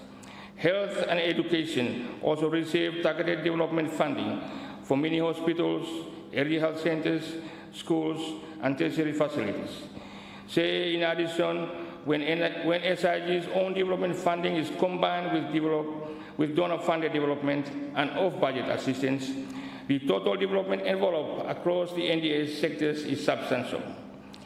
That is the scale of the opportunity before this nation, if these resources are genuinely aligned to national priorities and properly executed. I wish to turn specifically to rural development. Around 75 to 80% of our people live in rural areas. They carry the bulk of agriculture, fisheries, forestry, livestock, mining production, yet for too long they have received the smallest share of the value. The MTDP and the 2026 budget both acknowledge this imbalance and seeks to correct it through dedicated allocations to rural development, provincial governments, MSMEs, and productive infrastructure such as roads, bridges, wharves, airfields that connect farmers and fishers to markets. In this context, the support to rural development through SEMA, DBSI, Bina Harbour, downstream timber processing, tourism development, and renewable energy and north-side projects. They are the central pillars of GNAT's economic transformation agenda and moving this country from narrow extractive growth to broader, more inclusive, and resilient growth. Rural communities will see benefits here. These projects have the capability to contribute materially to economic growth and to help lift this country beyond the projected 2.5% GDP growth path in the short to medium term. Say this is exactly what the National Development Strategy investigates under its objectives on sustained and inclusive economic growth and poverty alleviation across the whole of Solomon Islands, with benefits more distributed across this nation. It is also what the MTDP expects from key ministries when it speaks about expanding value-added industries, increasing rural employment, and ensuring that rural Solomon Islanders gain access to improved services and livelihood opportunities. The broader economic context remains challenging. Global growth is modest. Domestically, growth projections for Solomon Islands remain around the mid 2% range in the near term, held back by external shocks, higher costs, and a continuing decline in logging output as forests are depleted and major operators are withdrawing. That logging decline will continue to hit exports and revenue. The message is blunt, without diversification and structural transformation, long-term growth will remain stuck below what is needed to absorb the young population of this nation and improve living standards. The MTDP and the 2026 budget respond to this by deliberately shifting emphasis towards agriculture, fisheries, tourism, and mining, backed by enabling infrastructure and human capital. As the Minister for National Planning and Development Coordination, it is also important for me to speak plainly to the development partners. This country is grateful, deeply grateful, for the financial and technical support that has come over many years. Development partners' assistance has been a major share of total development financing for this country. However, the MTDP and the aid management and development cooperation policy are clear. The era of fragmented, donor-driven projects that sit outside national system must come to an end. Off-budget funding has grown sharply, and is often disbursed directly to implementing agencies outside the SIG approval process. That may suit development partners' internal strategies, but it weakens national ownership, makes it harder to track impacts across the NDA sectors, and can lead to duplication and imbalances between overfunded and neglected areas. So, Mr. Speaker, in closing, I thank all development partners for their continued engagement, and at the same time, issue a respectful but firm appeal from 2026 onward, align your support with the MTDP 2026 to 2030 and the NDS 2016 to 2035, unless we stand alone strategic interests. Work more closely with the central agencies, including the Ministry of National Planning, the Ministry of Finance, to reduce off-budget fragmentation, to consolidate reporting, and to ensure that every dollar of external assistance reinforces than bypasses national priorities and systems. So let me also place on record my appreciation to the officials of the Ministry of National Planning and Development Coordination, my ministry, the Ministry of Finance and Treasury, other line ministries, provincial governments, and all agencies that contributed to the preparation of the MTDP and the 2026 budget. The work has been demanding, but it has put in place a more credible medium-term framework for this Parliament and future parliaments to build on. I also wish to extend through you my warm thanks and seasonal greetings to my good people of Gaubuotu. Their patience, advice, and honest feedback throughout this year have grounded my work in this House. Every page of the MTDP, every line of the 2026 development budget must translate into better roads, better wards, better schools and clinics, better market access, and better income opportunities for families in rural communities and informal settlements. If that does not happen, the documents are worthless. Mr. Speaker, this motion of Sine-Die is not just a procedural adjournment. It is a pause between two stages of a long journey. The next stage will be harder. Solomon Islands is preparing to graduate from least developed country status in 2027. That graduation, will mean fewer concessional fewer consensual resources, and less special treatment for Solomon Islands. It will also be a test of whether this country can stand on its own economic feet. The only honest answer is to accelerate structural reforms, to back productive, revenue-generating sectors, and to transform the livelihoods of rural households who have been left on the margins for too long. SEMA is one of the practical vehicles to get there say. It is not perfect, and it will not solve every problem, but if it is properly capitalized and supported, properly governed, and properly aligned with the MTDP and NDS, it can help convert the commodities such as copra, cocoa, kava, and other commodities into higher export earnings. It can raise farm gate prices. It can reinvest export margins into replanting and rural services. And it can demonstrate that the state-owned enterprise run on a commercial principles and accountable to this parliament can deliver real benefits to rural communities rather than losses to the treasury. That is the kind of inclusive, rural-led economic transformation that this government talks about, not just in slogans, but through budget allocations, performance targets, and concrete institutional reforms.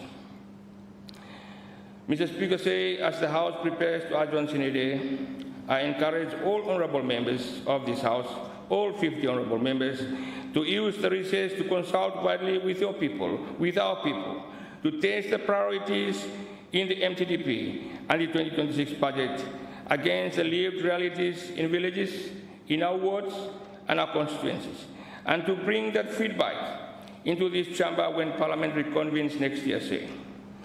The challenges ahead, from fiscal pressures and global uncertainty to climate change and demographic growth, will require unity of purpose and disciplined follow-through. On that note, I wish to thank you, Mr. Speaker, and your good staff in this Honourable House, the Honourable Prime Minister, the Leader of Opposition, the Leader of Independent Group, all my colleagues, Honourable MPs, our good partners, development partners, and stakeholders for their contribution in this fiscal year. I again extend my sincere thanks to the chiefs and good people of my constituency, to all public servants, and to all our hardworking private sector for their continued support. And I look forward to working together in the new year to turn the plans and budgets debated here in this Parliament into real, visible changes in the lives of our people. Mr. Speaker, with these few remarks, I support the motion and I do take my seat. Thank you. Thank you, Honourable Member for Gao Bukotu. Let me give the floor to Chairman, Public Accounts Committee, Public Expenditure Committee. Thank you, Mr. Speaker. Honourable Speaker, Honourable Prime Minister, Honourable Ministers, Honourable Members of Parliament, my good people of the Central Guadalcanal constituency, and my good citizens of Solomon Islands. Honourable Speaker, as we come to the end of the parliamentary year, it is important to reflect on the work we have undertaken together, our debates, our collective decisions, and our ongoing effort to strengthen governance, improve service delivery, and uphold the trust placed in us by our people.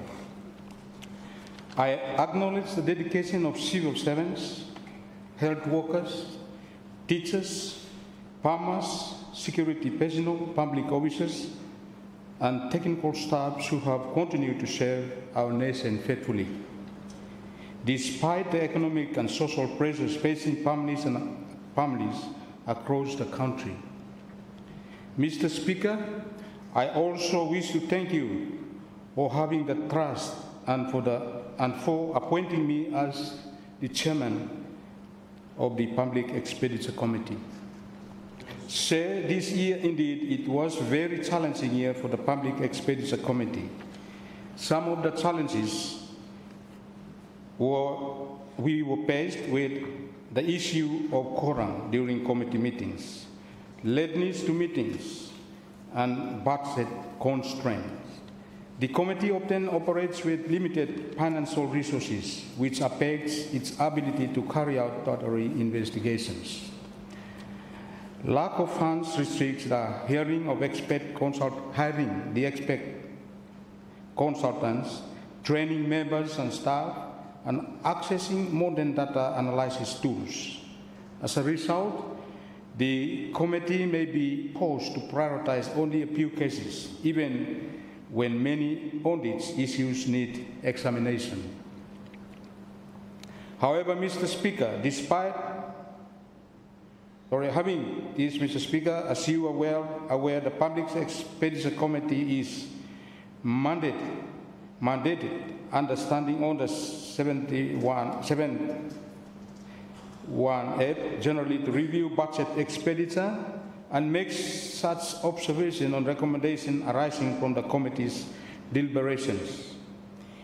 In accordance with its mandate, the committee resolved on the 24th February 2025 to conduct budget reviews for the year 2025 as well as for the third and fourth quarter of 2024, Mr. Speaker said. The inquiry is ongoing at the moment. The committee has already held its hearings with the officials of the Ministry of Education and Human Resources Development and will continue with other ministries next year. The inquiry will ensure transparency and accountability in managing of public funds. This is particularly important for the Solomon Islands, as the country needs to know how budget allocations are being spent to guarantee that public resources are used effectively for the benefit of its citizens. Parliamentary committee activities are always faced with budget constraints in implementing and exercising the oversight roles. Mr. Speaker, this has been a recurring issue to carry out most of the committee activities. I recommend that Parliament be allocated sufficient financial resources as well as human resources in order for it to effectively carry out its oversight role. Parliament's oversight role is paramount throughout the life of Parliament. Mr. Speaker, I also wish to sincerely acknowledge the Office of the Clerk and your staff for the support rendered towards the work of the committees. Your professionalism and dedication ensure the effective function of this Honourable House. Mr. Speaker, I wish to acknowledge the ongoing support provided through government funding, as well as the valuable contributions of our donor partners, whose continued commitment strengthens our development efforts across the constituency. I further extend our appreciation to all other donor partners who may not have been mentioned by name today, but those support remains invaluable to the progress of our communities.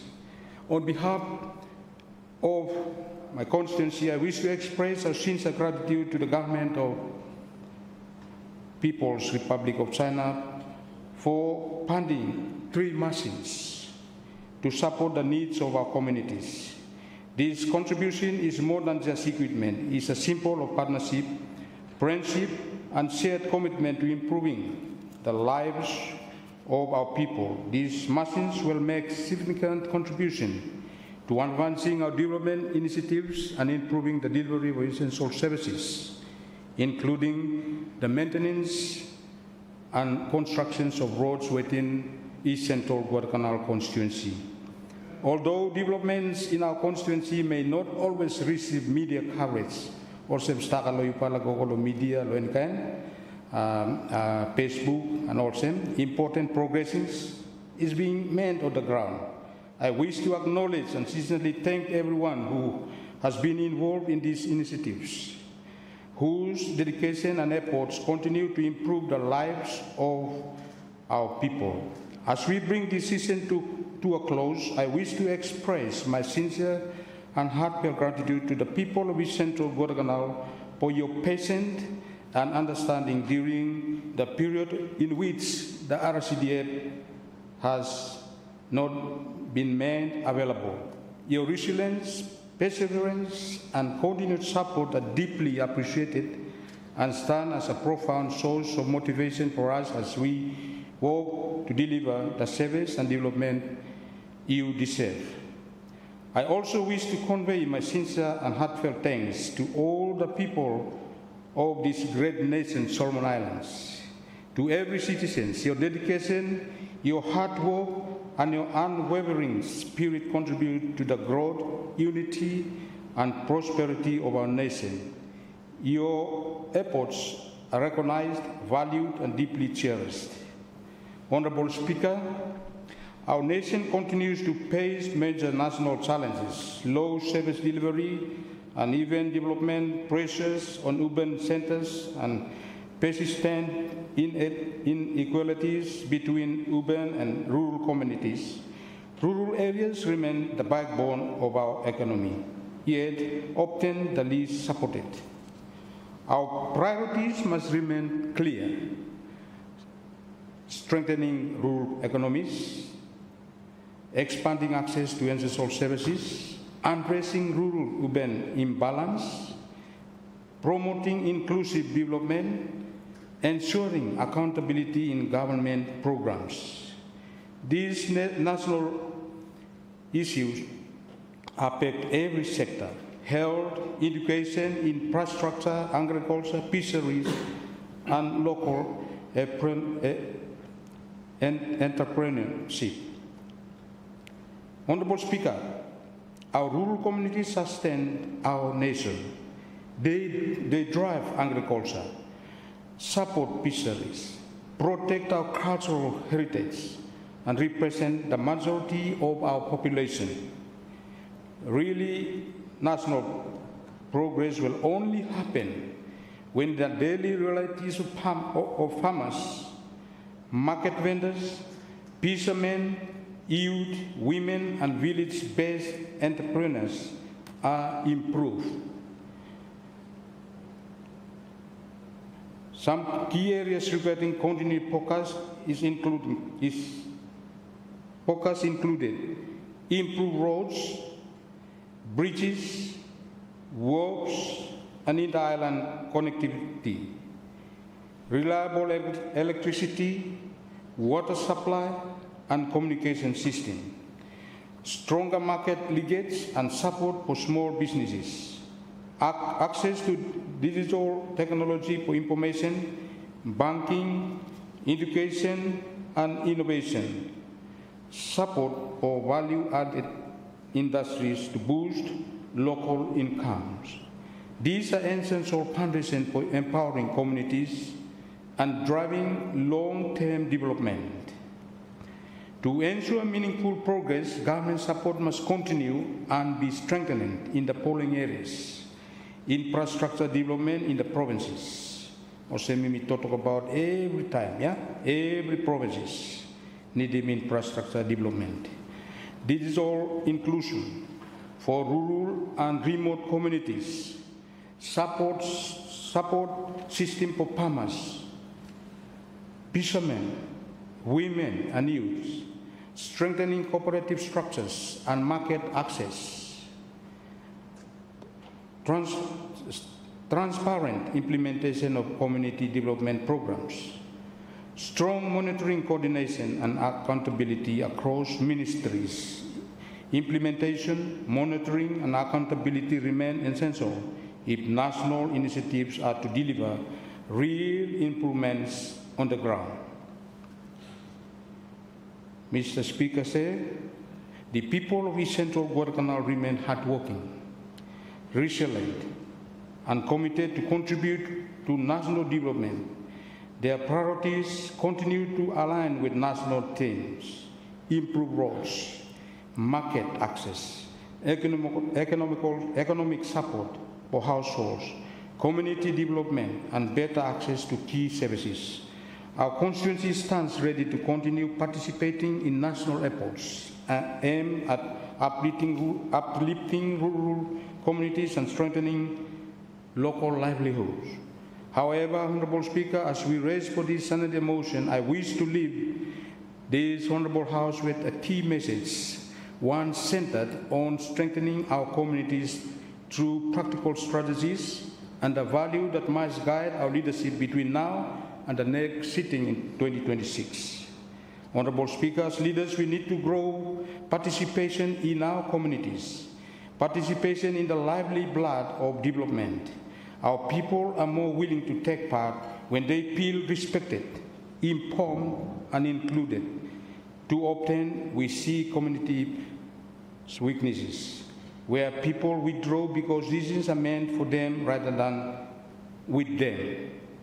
As leaders, we must rebuild participatory morale. When participation increases, empowerment follows.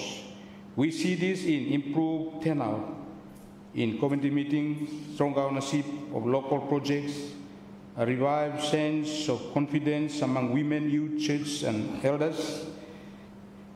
Effective participation does not happen by accident. It requires us to organize inclusive meetings, provide space for voices, and model respect. Let this be our commitments as we return to our constituencies. Honorable Speaker, democracy is not just election. It is daily practice in the homes and villages we represent. A good leader today must consult widely and listen before deciding, think ahead, planning for the next generation and not just the next term. Balance custom and change, respecting tradition while welcoming new opportunities. Ensure participation, allowing every group to be part of local decision making.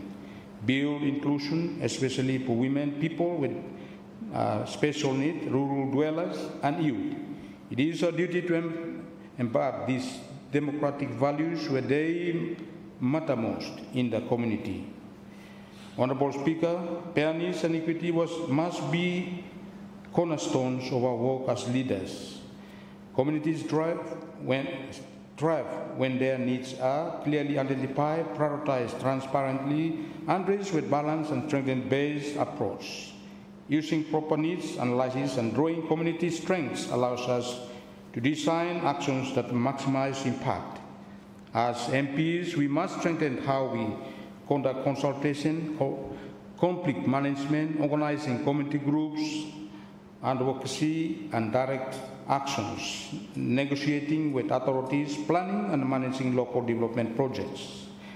Empowered communities do not wait for government alone. They take initiative. Our role as MPs to create an enable environment, provide training links, and help them build confidence. Honorable Speaker, at the heart of everything are values. No project can last it is not grounded in respect, transparency, participation, inclusiveness, fairness, cooperation, service to others. These values guide all 6 strategies of community building. They ensure that our constituency grow not only in infrastructure, but also in unity, leadership, and social stability. Honorable Speaker, as we adjourn Sine-Die and return to our people, I encourage all honorable members to take these strategies and values with them. Grow participation, strengthen democratic leadership, address issues fairly, build community linkage, develop capacity, and uphold the value that makes Solomon Islands strong. If we commit to these principles in our constituency over the next year, we will return to this honorable House in 2026 with communities that are more resilient, more united, and more confident in their future. Mr. Speaker, I acknowledge the leadership of this House, the office of the Prime Minister, government ministries, parliamentary committees, civil servants, community leaders and development partners for their contribution throughout the year. I also thank all Solomon Islanders who continue to support nation building through their daily work, their resilience and their commitment to peace and unity. As we prepare to conclude the year, let us reaffirm our shared responsibility to place people at the center of development.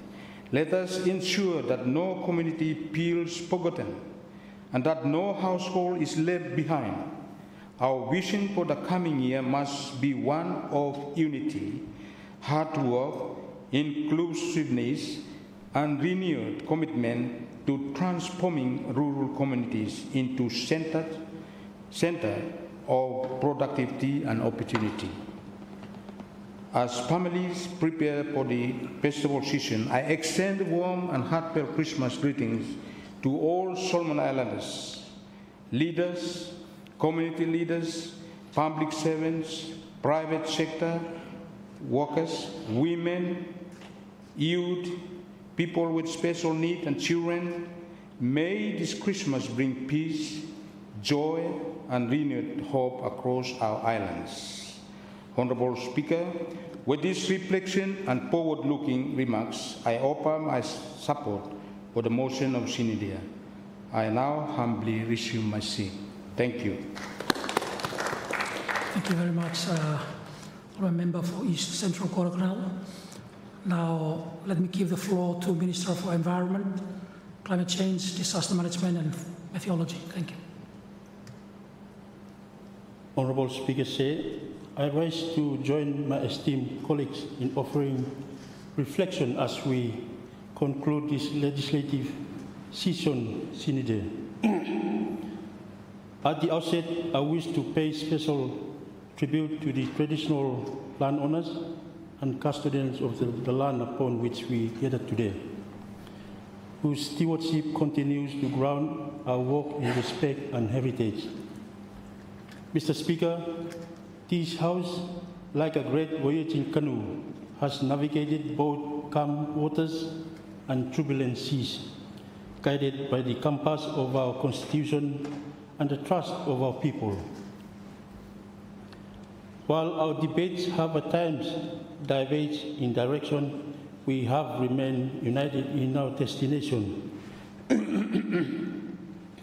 the well-being and prosperity of our nation. Together we have passed laws to strengthen governance, debated policy to uplift our communities, and offer recommendations to safeguard the future of our children. Mr. Speaker, allow me to commend your leadership, which has kept our canoe balanced and ensured that every voice, whether from government, independents, or the opposition, has been heard with order and respect. Your patience, attentiveness, and wisdom have ensured that this legislative arm functions smoothly and effectively. I also extend my sincere gratitude to the clerk, parliamentarian staff, and all who have worked quietly behind the scenes, whose dedication enables the work of this House to proceed with dignity and purpose. Mr. Speaker, although my tenure as a minister only commenced in July of this year, I am pleased to report that the ministry has advanced a number of key programs and projects that directly support the Government of National Unity and Transformation policy priorities for 2025.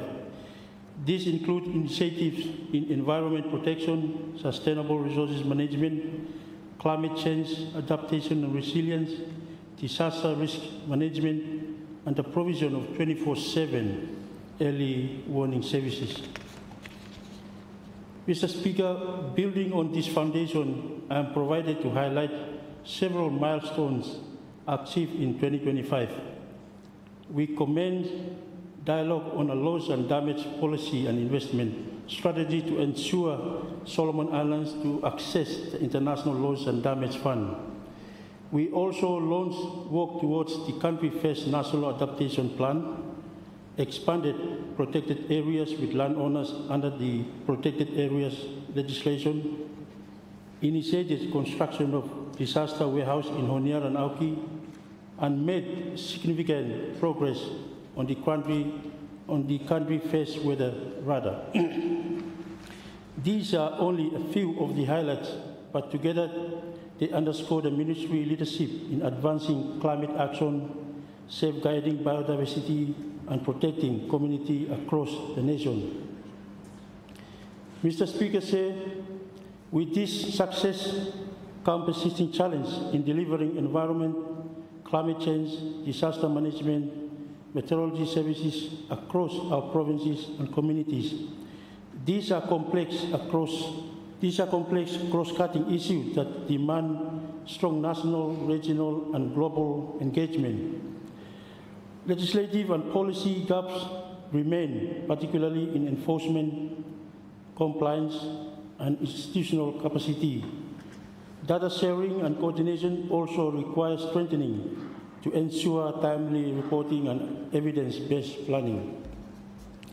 Mr. Speaker, despite these challenges, my ministry has demonstrated adaptability and innovation, supported by strong partnership with the ministry, with line ministry, provincial governments, NGOs, CSOs, churches, the private sector, and our bilateral and multilateral partners. Their contribution remain invaluable in advancing and shared objectives and ensuring meaningful outcomes. Mr. Speaker, as we cast our vision forward to 2026, I reaffirm my ministry commitment to stewarding the resources entrusted to us and delivering clear, practical results for our people. Legislative reforms will be central to this effort. Work has already commenced on the Environment Bill to update the Environment Act 1998, alongside amendment to the Meteorology Act, a review of the National Disaster Council Act, and the introduction of Climate Change Bill. Together, this reform will provide the legal foundation to safeguard our environment, strengthen resilience, and align domestic action with international commitment. We will also expand our provincial presence, elevating visibility and outreach on environmental, climate change, disaster management, and meteorology information. This will ensure communities are engaged in policy progress and decision-making, while improved coordination with provincial government and partners will maximize resources and avoid duplication. Let me turn to my constituency. Malaita Outer Islands constituency context, Mr. Speaker, beyond my responsibility as Minister, I am deeply honored to serve as a Member of Parliament for the people of Malaita Outer Islands constituency. Our nation is defined not only by its island, but the story, kinship, and faith that bind us together. Each atoll, reef, and ocean space carries the legacy of our culture and resilience, providing sustenance and identity that inspire hope for the future. Yet the same ocean that sustains us now confront us with new challenges. Each changing tide exposes the vulnerability of our communities, where access to health care, transportation, and communication is often uncertain. Climate change is not distant or abstract. It is live daily in the struggle of our people. These realities call upon us to act with urgency, compassion, and foresight to protect our communities and secure a future worth of our children. I therefore pledge to continue working with our government to ensure essential service reach our people, strengthening resilience and securing a bright future for the children of Malaita Outer Island. I express my deepest gratitude to my good people of Malaita Outer Island for your patience in times of hardship, your unwavering support in our collective journey, and most importantly, your prayers that sustain us. It is your strength, faith, and unity that inspire me to serve with dedication. Mr. Speaker, in closing, I reaffirm my commitment to work diligently for the development and prosperity of our constituency and for the Solomon Islands as a whole. To my fellow honourable members, I say this as we return to our islands or constituency, let us walk once more along the shore of our village, sit beneath the shade of coconut trees and listen to the story, concern, and hopes of our people. Leadership is not only spoken in this chamber, but lived daily in service to our communities and constituents. Mr. Speaker, the journey ahead will demand unity as our forebears want paddle together to reach safe harbors. We must face the challenges of economic recovery, sustainable development, climate change, and service delivery with the same spirit of Wantok, our Lotu faith, and respect that has bound our people together over generations. May we return next year renewed in strength, vision, and resolve in continue building our nation that is inclusive, resilient, safe, and prosperous for all. To my people, to my good people of Malaita Out Island constituency, I would like to wish you a Merry Christmas filled with peace, joy, and hope. May this season bring blessing to you and your families, and may we look forward to the new year with unity and strength. Finally, Mr. Speaker, I extend my heartfelt Christmas greeting to the Prime Minister and the Cabinet and their families, to my fellow honorable members and their families, to provincial premiers, executive and assembly members, and to all public servants across the country. I also extend these greetings to our essential service providers, doctors, nurses, police, teachers, and the air, land, and sea transporters, and to our churches, women, youth, people living with disabilities, traditional chiefs, elders, and community leaders. May this festive season be one of peace, unity, renewed hope for our beloved Solomon Island. May God continue to bless our nation and people, guide us, and keep our beloved Solomon Islands in peace and prosperity.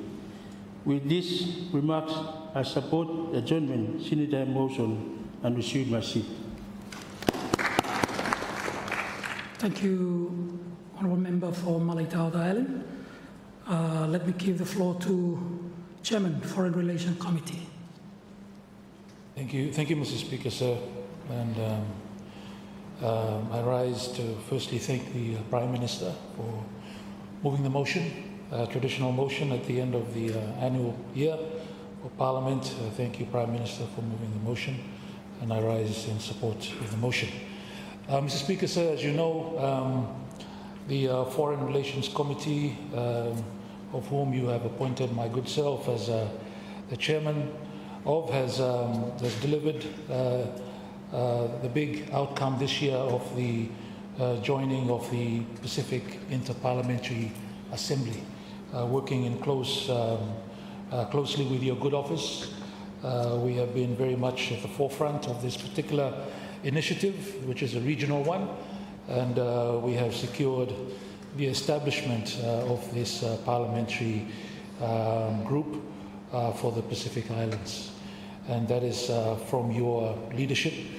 Your strong leadership over the years with this group has now ended in us adopting the setting up of this Pacific Interparliamentary Assembly earlier this year in Fiji. Mr. Speaker, sir, as you know, Solomon Islands is a maritime nation.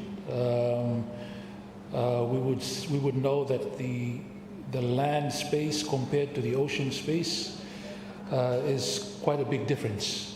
Mr. Speaker, sir, they say 28,000 square kilometer is land and 1.6 million square kilometer is ocean. Therefore, we are rightly a maritime nation. And as such, I think we need to act more as a maritime nation by not turning our back to the ocean, as we often do, by, of course, facing inward to the land, which is also very important. But I think it is high time that we also look towards the vast ocean space that we possess, thanks to international agreements like the United Nations Law of the Sea Convention. This is very important for us because it is a sovereign issue for us as a nation. It is not only a matter of space of the ocean, but it directly impacts our sovereignty. As you know, Mr. Speaker, we have borders, maritime border with 5 other countries in the Pacific region, our neighbors, including Vanuatu, Papua New Guinea, Fiji, Australia, and France via New Caledonia. So all our borders, as you know, Mr. Speaker, are maritime borders. So that is something that pretty much defines us as a nation.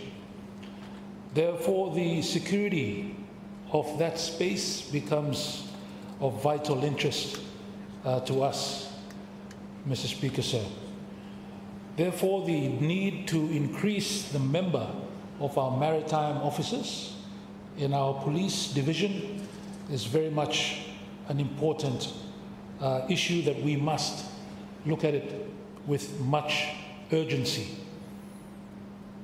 I think if we are honest to ourselves, with ourselves, we will know that the number of our officers that are maritime officers are perhaps less than 70 out of our police department.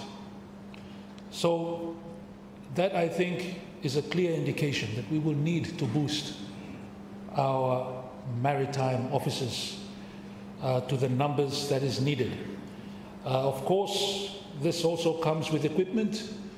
It comes with infrastructure that is needed so that they can carry out their duties in protecting this sovereign space of ours and the space that we have sovereign rights over to the fullest effect and to the fullest of their capacity. This is very much an important part of our nation's makeup, and I think the time has come for us to involve and increase the number of our maritime officers. And the use of technology in this particular space, I think, is going to be one that will benefit us greatly. We know that there are satellites, but we also know that there are drones.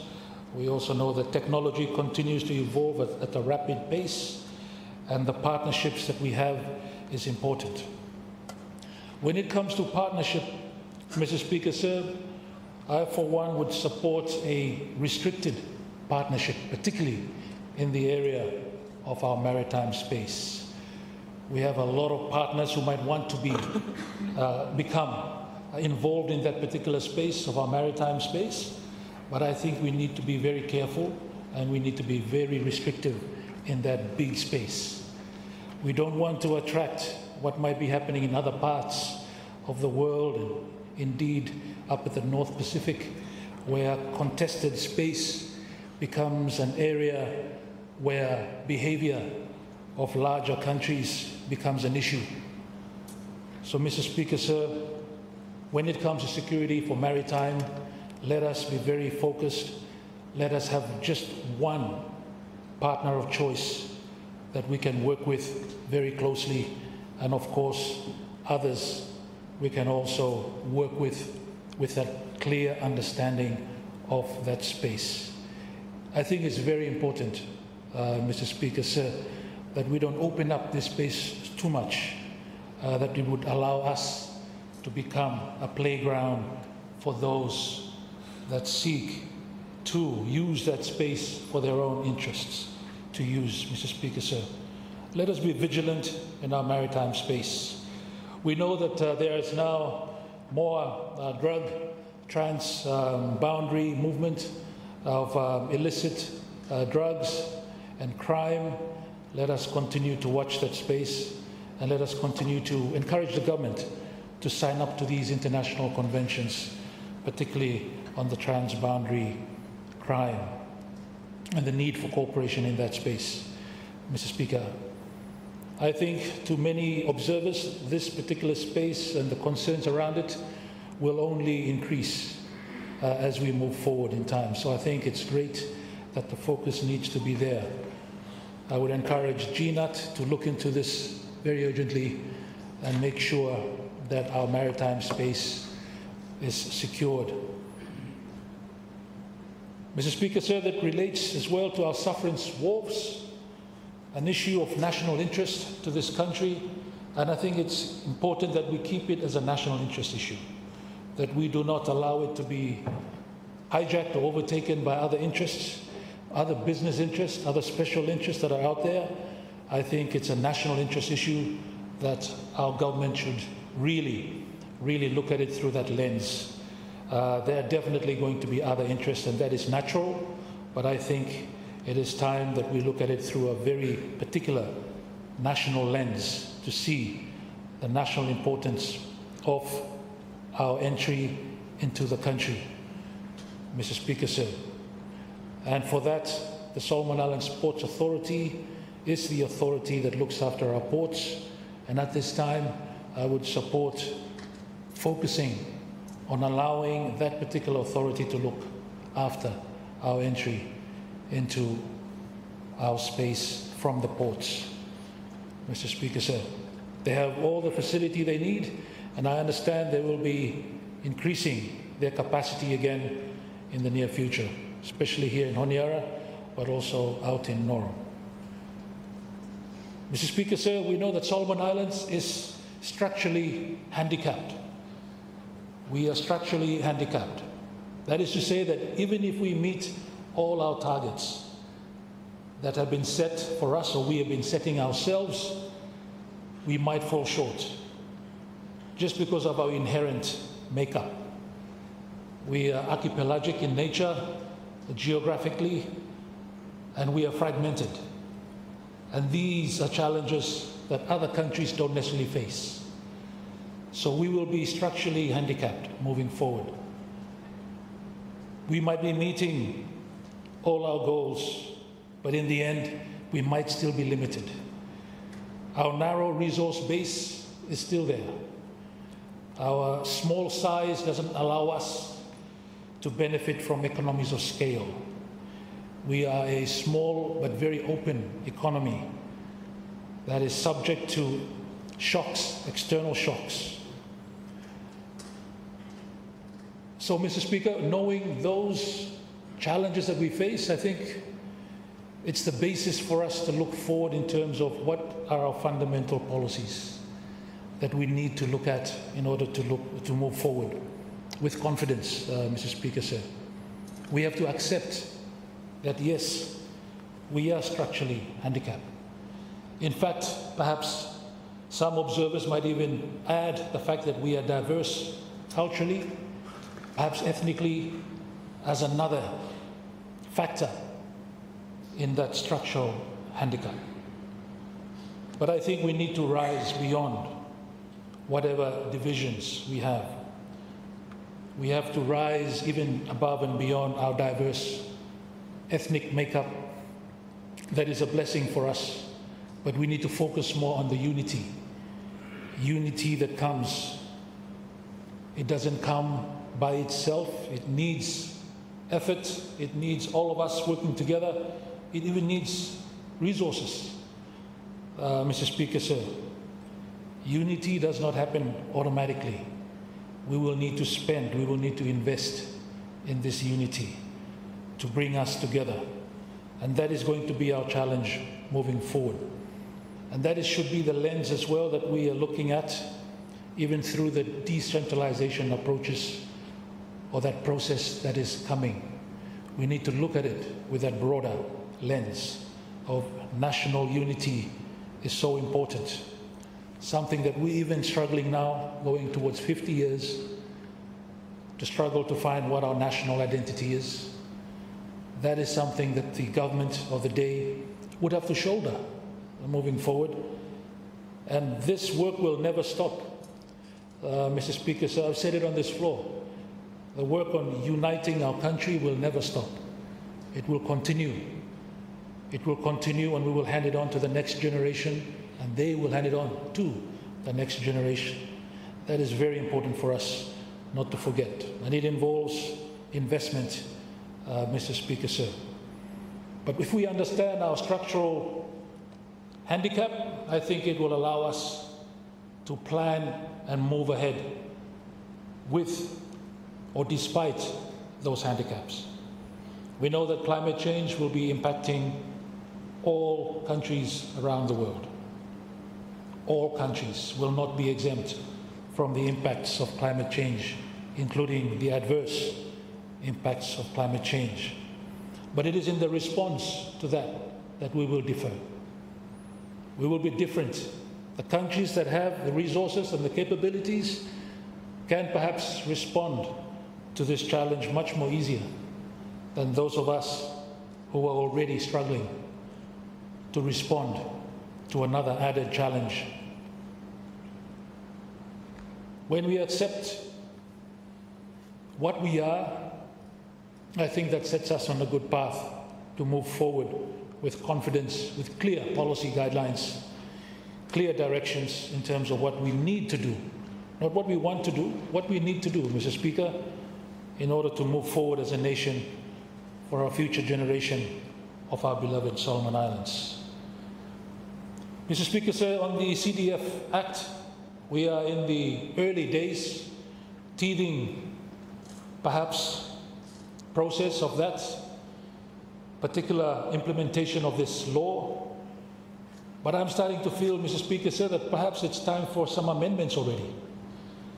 That perhaps you might want to look, the government, GNAT, might want to look at amending already some of the issues that perhaps is not teething, but is perhaps structural, that we might want to address already quite early, moving forward, to allow it to be implemented more effectively, Mr. Speaker, sir. There might be a few there, and I'm sure colleagues around the room, through their own experiences, would bring in also why perhaps we might already need some amendments to come in.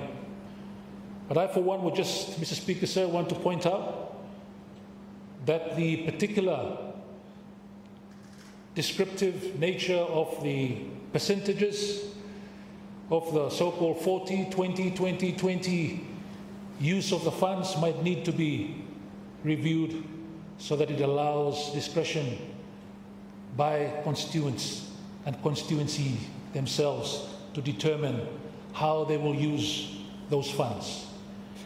Mr. Speaker, sir, we know that all constituencies are different. We are not the same, we have different challenges, we are different development statuses. East Harare constituency cannot be the same as East Honiara constituency, cannot be the same as even East Malaita constituency.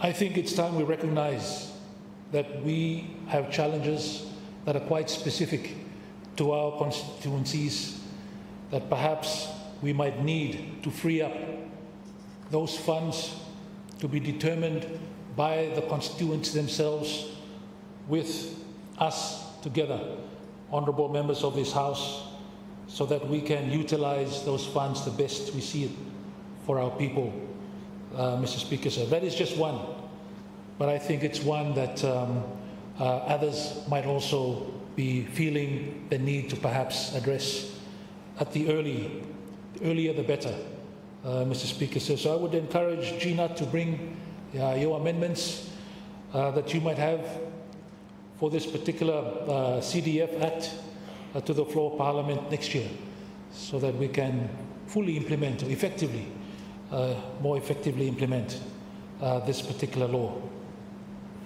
It is good, it encourages transparency and accountability. Those elements and they are fundamental to us looking after public funds. But at the same time, I think it needs to allow us to be more flexible in terms of how we spend our funds. Otherwise, we can all break the law and not spend it according to what we ourselves put down.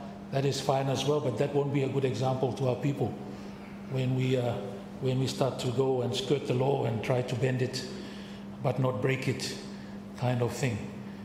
Mr. Speaker, sir, Mr. Speaker, sir, the idea that I'm hearing as well around from the Parliament here, colleagues have been sharing it, perhaps for some contribution towards national projects, even from our CDF funds, might be something we might look into as well, Mr. Speaker, sir. It allows all of our people to feel that they have a skin in the game. They are contributing also, not just in this constituency, but nationally as well.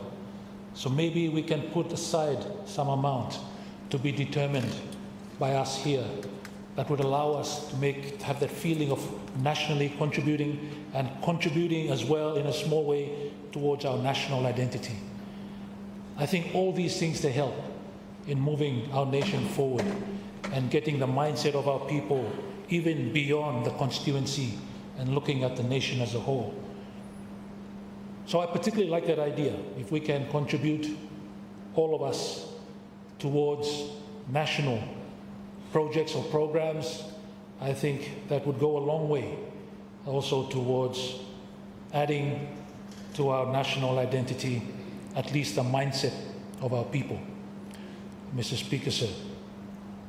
Mr. Speaker, we know that the youth and women portion of the budget itself for that particular ministry is quite low compared to what other ministries perhaps are enjoying. But when going through the budget, we see that there are particular lines of budget, particular policies in the varying different ministries that do apply to youth and women. And here I'm looking at ministries such as the Commerce Ministry. You have there some funding for youth entrepreneurship that is to be encouraged. That is great. We would encourage, therefore, GNAT to come out with some advocacy and awareness to our youth and women. Perhaps in some advocacy booklet or something that outline the other opportunities there for our youth in the budget, not necessarily just under the youth ministry or the women, but across the budget, a whole of budget approach. Because I've seen that there are some ministries, even in agriculture, that are looking towards helping our youth in that space. Perhaps more advocacy is needed to allow our youth to be aware that the budget also has an impact on them, not necessarily just from the Ministry of Youth and Women, but from the other ministries in terms of the broader GNAT policies. And that is something that I would encourage GNAT to do, maybe through your publications. Mr. Speaker, sir, it is very clear from the budget and the policy position that the government has taken that mining is now seen to be the next big thing for Solomon Islands in terms of our economic development. That is a policy choice that is open to any government to make. You know, Mr. Speaker, sir, there are other countries in the world that have foregone their gold deposits just to keep their environment. If you look in South America and Central America, countries like Costa Rica, El Salvador, they've foregone their minerals for ecotourism, for protection of their environment. That is where they get their money. That is where they get people involved in their economy. So just because we have gold or some minerals doesn't necessarily mean that that is where we should be holding, that is where we should be digging. These are all policy choices that we make that will have long-term implications for our people and our nation. We've already heard it on this floor of Parliament already, that we should not repeat the example that we have set ourselves in the logging industry. That if we had done it differently, that perhaps if we had got timber and sold at world market prices, we would have been the envy of the Pacific Island countries already. We would have been set up for our future and our future generations. So, Mr. Speaker, sir, let us not repeat the mistakes that we should be learning from through the logging industry. If we are going to do mining, then let us do something that encourages value addition here in Solomon Islands, even before exports. Let us not fall for the idea that it's not economical to do that here. If it's not, then why are you here in the first place? These are policy choices. These are policy choices that we can make, and it seems that we are already making for our people and for our nation. They will have implications for us, Mr. Speaker, moving forward, and we will have to live with those implications moving forward. The one thing, besides the obvious environmental detriment that extractive industry brings, is, I think, the mindset that it creates for our people. In the logging industry, it arrived and it pretty much put agriculture at the back burner. People were just waiting for royalties, sitting down and waiting. We hope that this is not happening as well in the mineral industry, that people will be sitting down and waiting again. That mindset is perhaps more concerning, that we should not continue to perpetuate this mindset with our people. The good book tells us that we will have to sweat. We will have to sweat to eat, to earn.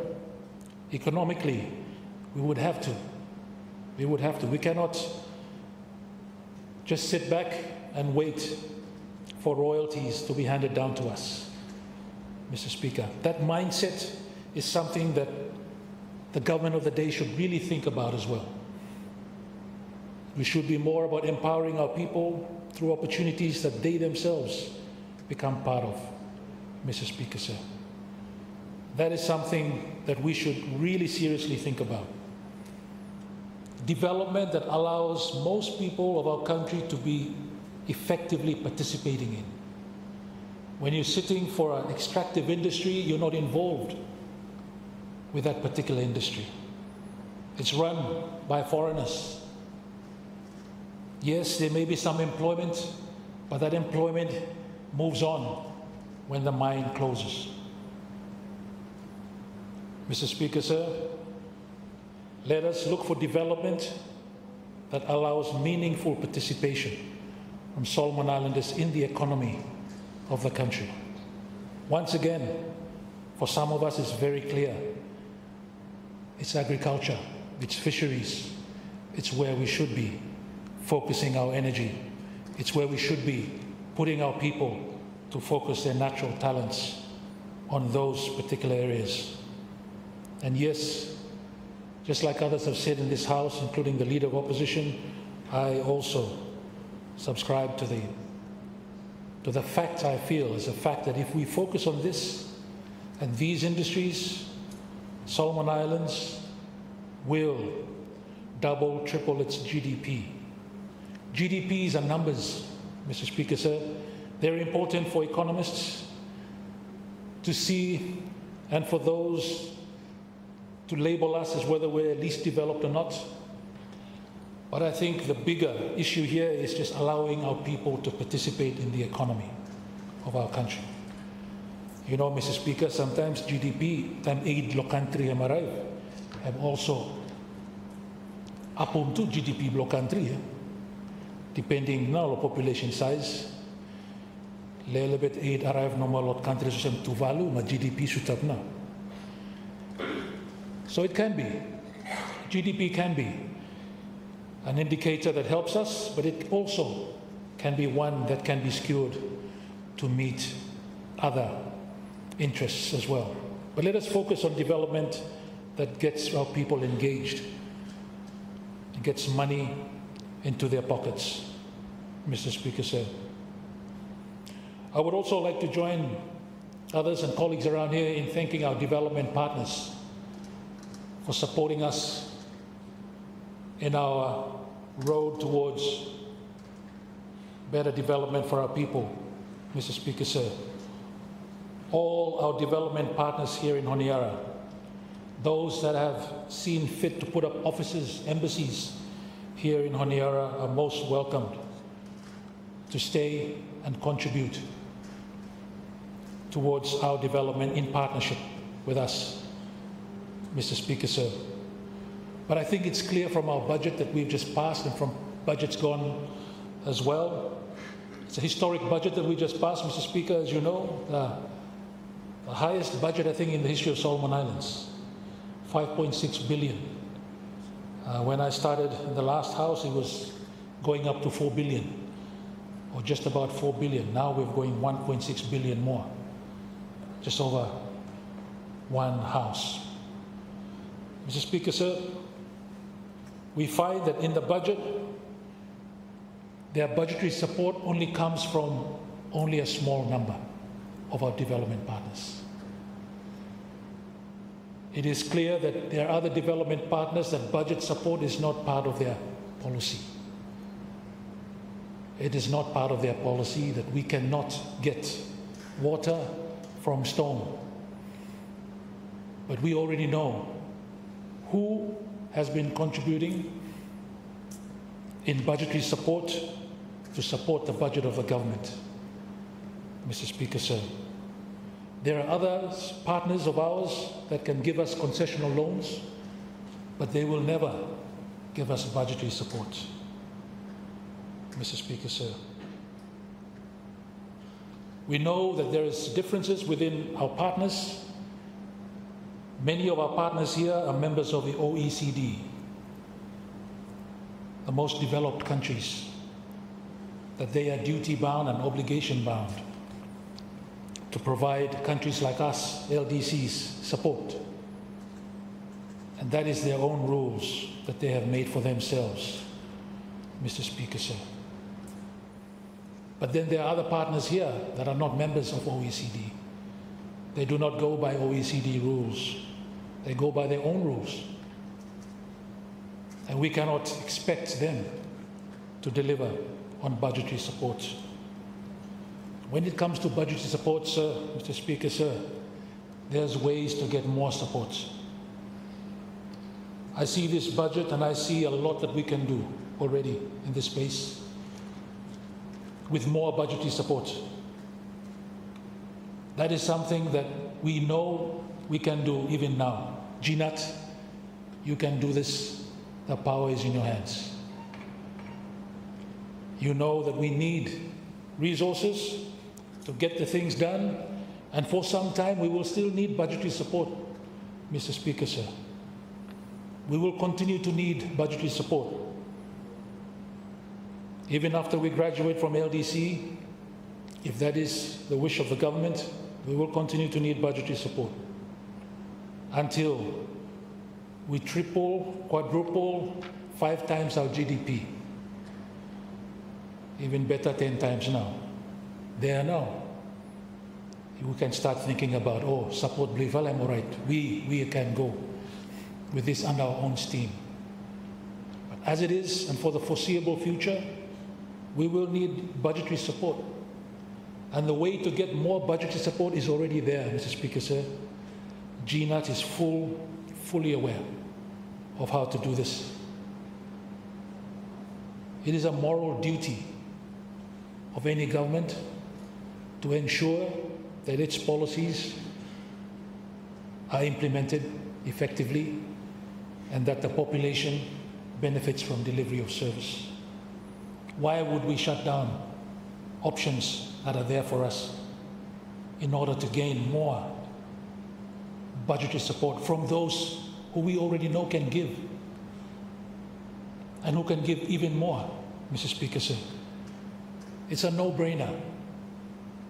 And yet, somehow I feel it's so heavy for GNAT. So much of a heavier stone to lift. It shouldn't be.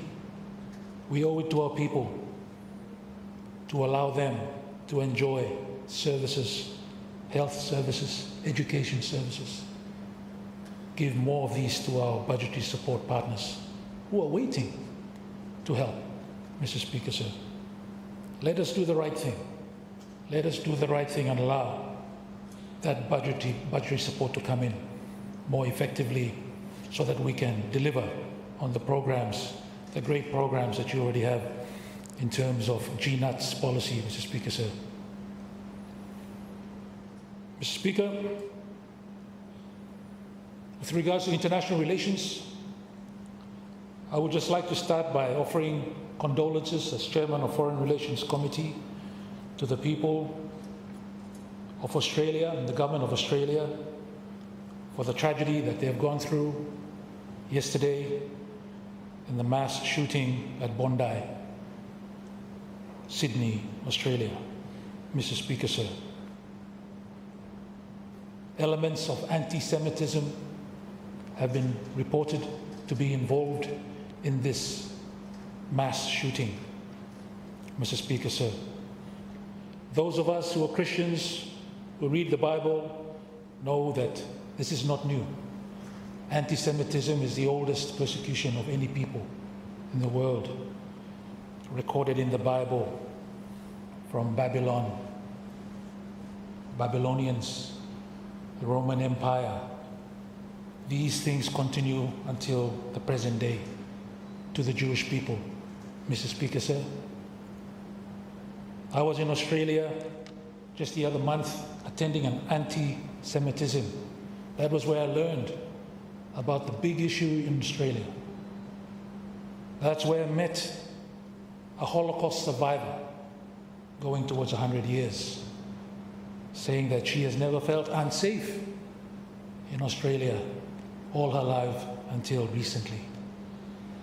These are issues that our big neighbor are going through. I told them, Mr. Speaker, Solomon Islands, opposite lo anti-Semitism, yeah? Opposite na lo here. Because we know our Lord and Savior Jesus Christ is a Jew. The Blessed Mary is a Jew. Even Judas Iscariot, Jew. Jesus came from the tribe of David, a Jew. As a Christian country, for us, we know this history. We know this history. So my prayer goes out to the community, the Jewish community in Sydney and in Australia, and the people of Australia, that they deal with this issue, support those that are affected by this. Mr. Speaker, sir. Mr. Speaker, sir, international relations, we have over 140 or going towards 140 countries, maybe 130 plus or 35 plus. We have diplomatic relations with these countries. The question needs to be asked, why are we seeking so many relationships with countries? Why are we doing this? And the answer that I've heard is that we need to be doing this to legitimize ourselves as a nation. That is a false argument. We don't need to form relationships with any other country. We are already a member of the United Nations.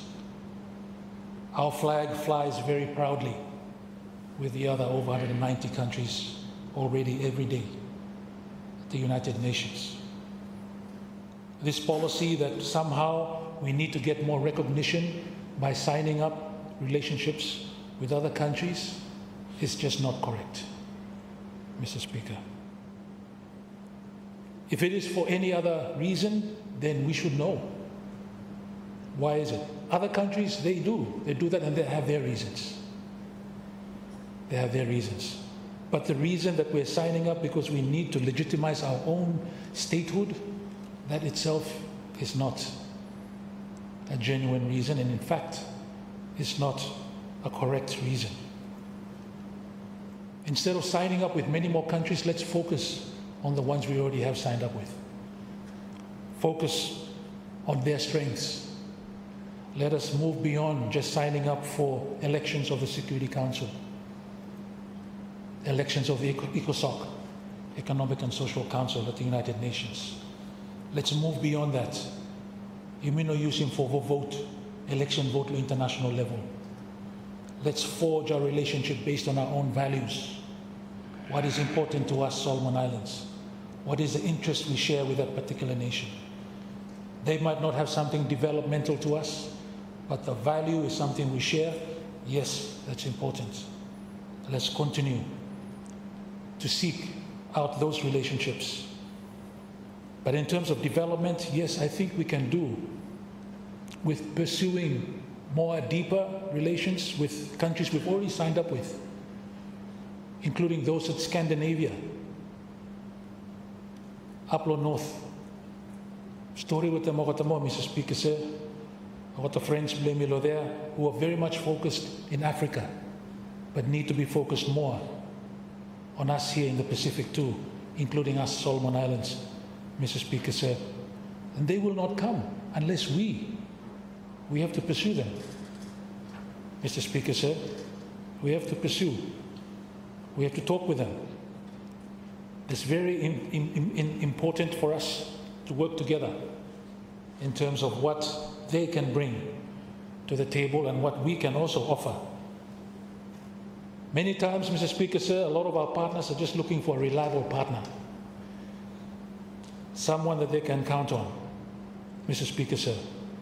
So when it comes to elections of the Security Council, I would encourage GNAT to not leave those decisions until the last day.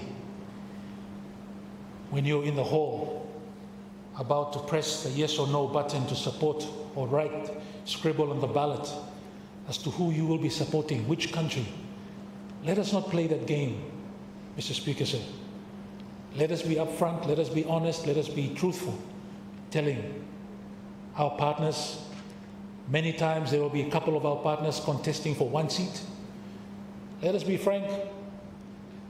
Even those that we won't be supporting will appreciate the fact that we tell them ahead. No good to me or them, like Nenego no more. Hope for a little bit with something like Kakamlo end, me hang on no more. Let us not be that country, Mr. Speaker, sir. Yes, we might be a least developed country, but let us not act like that. Our reputation is important, our integrity. You me Solomon Islands bar. Biblical name, the only country with a biblical name outside of the Holy Land. Not Solomon Islands. You sabe too much this one, Mr. Speaker. Let us act like that. Let us not play around with partners, let them hanging on, go. Ready for vote now, what to say? Find out, but then we vote for different man. No, let's not do that at the international level. Let's do that at the national level, no matter, right? But maybe international one, let's do something different. Let's not carry what we do here at the national level to the international level. I would encourage the government, when it comes to these important votes that people are always looking for support, to be upfront, give them good time, explain to them why we will not be voting for you, why we'll be voting for the other partner. I think they would appreciate that, Mr. Speaker, sir. In fact, I know many appreciate that. Mr. Speaker, sir, international relations, and I've heard on the floor of the Parliament already, a reference to General Assembly Resolution 2758 about the representation in the UN General Assembly of China in 1971. I'm very concerned with the development that's happening even in the chambers here, whereby we are adding things into this resolution that is not in that resolution, Mr. Speaker, sir. That resolution doesn't speak about Taiwan being an integral part of China. It's not in that resolution. In fact, you won't find it in any UN General Assembly resolution, Mr. Speaker, sir. When we start to mention it here in Parliament, we're taking a position that the PRC takes. That is their position. We respect that position. That is your position. But that is not the fact. That is how you see it. But that is something that we must be very careful of, Mr. Speaker, sir, in terms of how we interpret UN General Assembly resolutions. Related to that, Mr. Speaker, sir, is what I'm seeing now as a fully fledged move towards a one China principle, as opposed to a one China policy. As you know, Mr. Speaker, these are two different takes on the issue of one China. As you know, one China principle is one that is promoted by our friends in Beijing. That is their position. That yes, Taiwan is a part of China. One China policy, as you know, says we recognize the claim that Beijing you have over Taiwan, but it's ambiguous to the fact that if Taiwan is part of China. There's a difference, quite a big difference, Mr. Speaker. I'm feeling here that we're already moving towards one China principle, which only a few countries in the world know about adopting that one, Mr. Speaker said. Most of the countries in the world have a one China policy. That is why you have in those countries even Taiwan offices, culture, trade, in those countries. Even our two big Melanesian countries have those. Papua New Guinea has a Taiwan office. Fiji has a Taiwan office. Because they go by the one China policy. All the countries in the European Union have a one China policy. They all have trade offices. So these, Australia and New Zealand are the same. So these are issues that we have to be mindful of in terms of where we put ourselves in categories and where people see us, Mr. Speaker said. Let us respect each other's policies, but let us look at our own policy as well. It's important that we do that, Mr. Speaker said. Imino say no more, man jump, then he say, yes, how high? How high do you want us to jump? No. We have a sovereign duty as leaders to look after the best interest of Solomon Islands. That's the least our people expect from us. You know, there's been times when I've seen statements from the government, perhaps in the first just post-switch. One fellow paragraph referred to one China principle. Next paragraph, one China policy. Confusing too with the French or Beijing. How when I would stand up with this one? These are very important issues. They have global implications.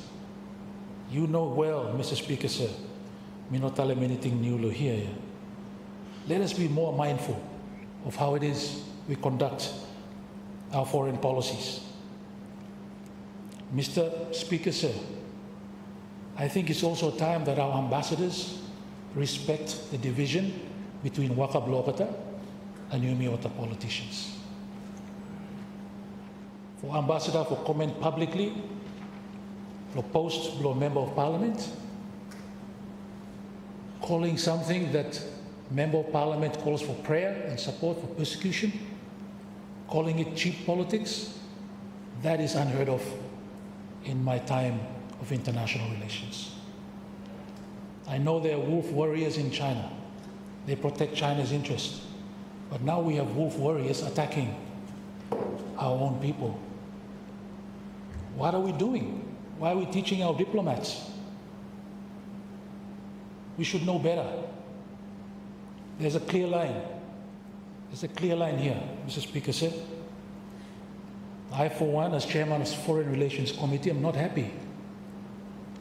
I'm not happy that ambassadors are calling out what you are saying, which is pray for people who are persecuted in China, as cheap politics. Come on. Not on. This is not on. Prime Minister, please, you know better too, yeah? Don't let more people blame you. Makem no more. Kasim no more one vala place. And you stop. What are we learning? What are we learning? Send our people to go train. Diplomatic training. England, Singapore, no go Serbia. There's nothing to learn there. Mr. Speaker, these are important issues that we have to be mindful of in terms of operations of government. that if you want to enter into a space of public debate, then you should know what you're getting yourselves involved in. Otherwise, hey, you may learn back kick back to you. And yes, it's within our rights to tell our ambassadors what they should do, what they should not do, and why we're surprised at their responses. Mr. Speaker, sir. It's very important for us. Let's carry out our duty as foreign officials in the national interest of our country. You might not agree with what we say here, but it doesn't give you the right to come and rubbish something that is not even controversial. Mr. Speaker, sir.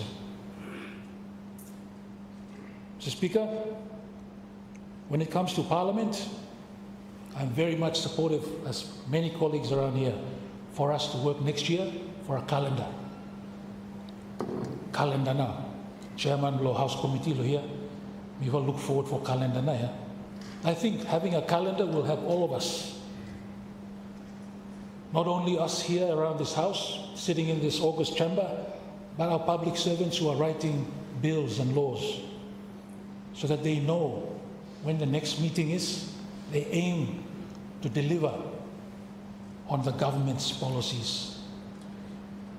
It's important for them, give them deadlines, and that deadline is the next Parliament meeting. Mr. Speaker, sir, so important for us to have a calendar.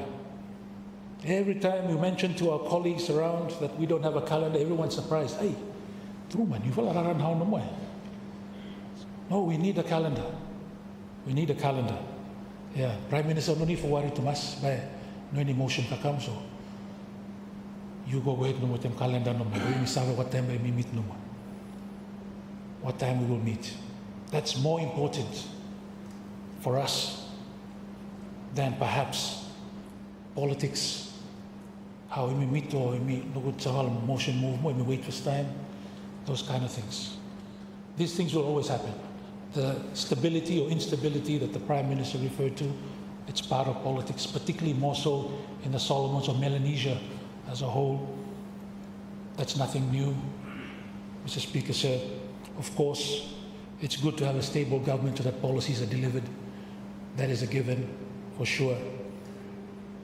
But sometimes short government will deliver quick time to us. People will remember me a long time. When you have government, you sit on it a long time now, then you don't deliver anything. Sometimes you have to look at that and weigh it. Go for it. Make it transformational. And if people like him out in months, or you out in me, but we do him now. Our institutions are strong. The country is on the right footing. Nothing for him if right him to us, Mr. Speaker, sir. Mr. Speaker, as Christmas now comes before us, just allow me to say thank you for yourself, the staff of this Parliament, for your work throughout the year supporting us. Very much appreciated, Mr. Speaker. I would also like to thank the Governor-General for the service he's rendered to our nation, Chief Justice for the service, and the courts for serving us, Prime Minister, Cabinet, for your hard work. It's not easy being in your seat, but we appreciate all the same what you're trying to do in moving this country forward. Members of Parliament and your families around here, Christmas greetings to you all as well. In the name of our Lord and Savior, Jesus Christ. And I would like to wish my people of Israel too. Wish them a Merry Christmas as well. The chiefs, church leaders, men and women, enjoy the Christmas festive season and enjoy the true meaning of Christmas, as we've already heard. It's important to us, so we may not forget them now. Why now we may celebrate Christmas? Important to us. Some of you, particularly the youth, will be involved in games throughout the Christmas season. I want to wish you all the best in those sports, carnival, particularly football. And netball, I wish you all the best, particularly the youth in your performance. Remember that sports also encourages discipline, respect, and fair play. These are great values for you to have that will help not just shape you on the field, but in life in general. So we wish you all the best as well. And now, on behalf of people of East Harare, I'd like to wish you for everyone, Malohia Moa, happy Merry Christmas. All of you, enjoy your time with the family.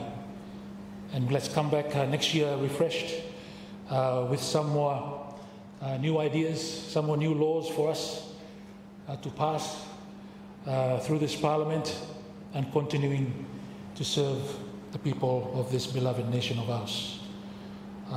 With these few remarks, I support the motion and I resume my seat. Thank you very much, our member for East Harare. Our time now is 10 past 1. I will now suspend debate and resume at 2:30 p.m. today.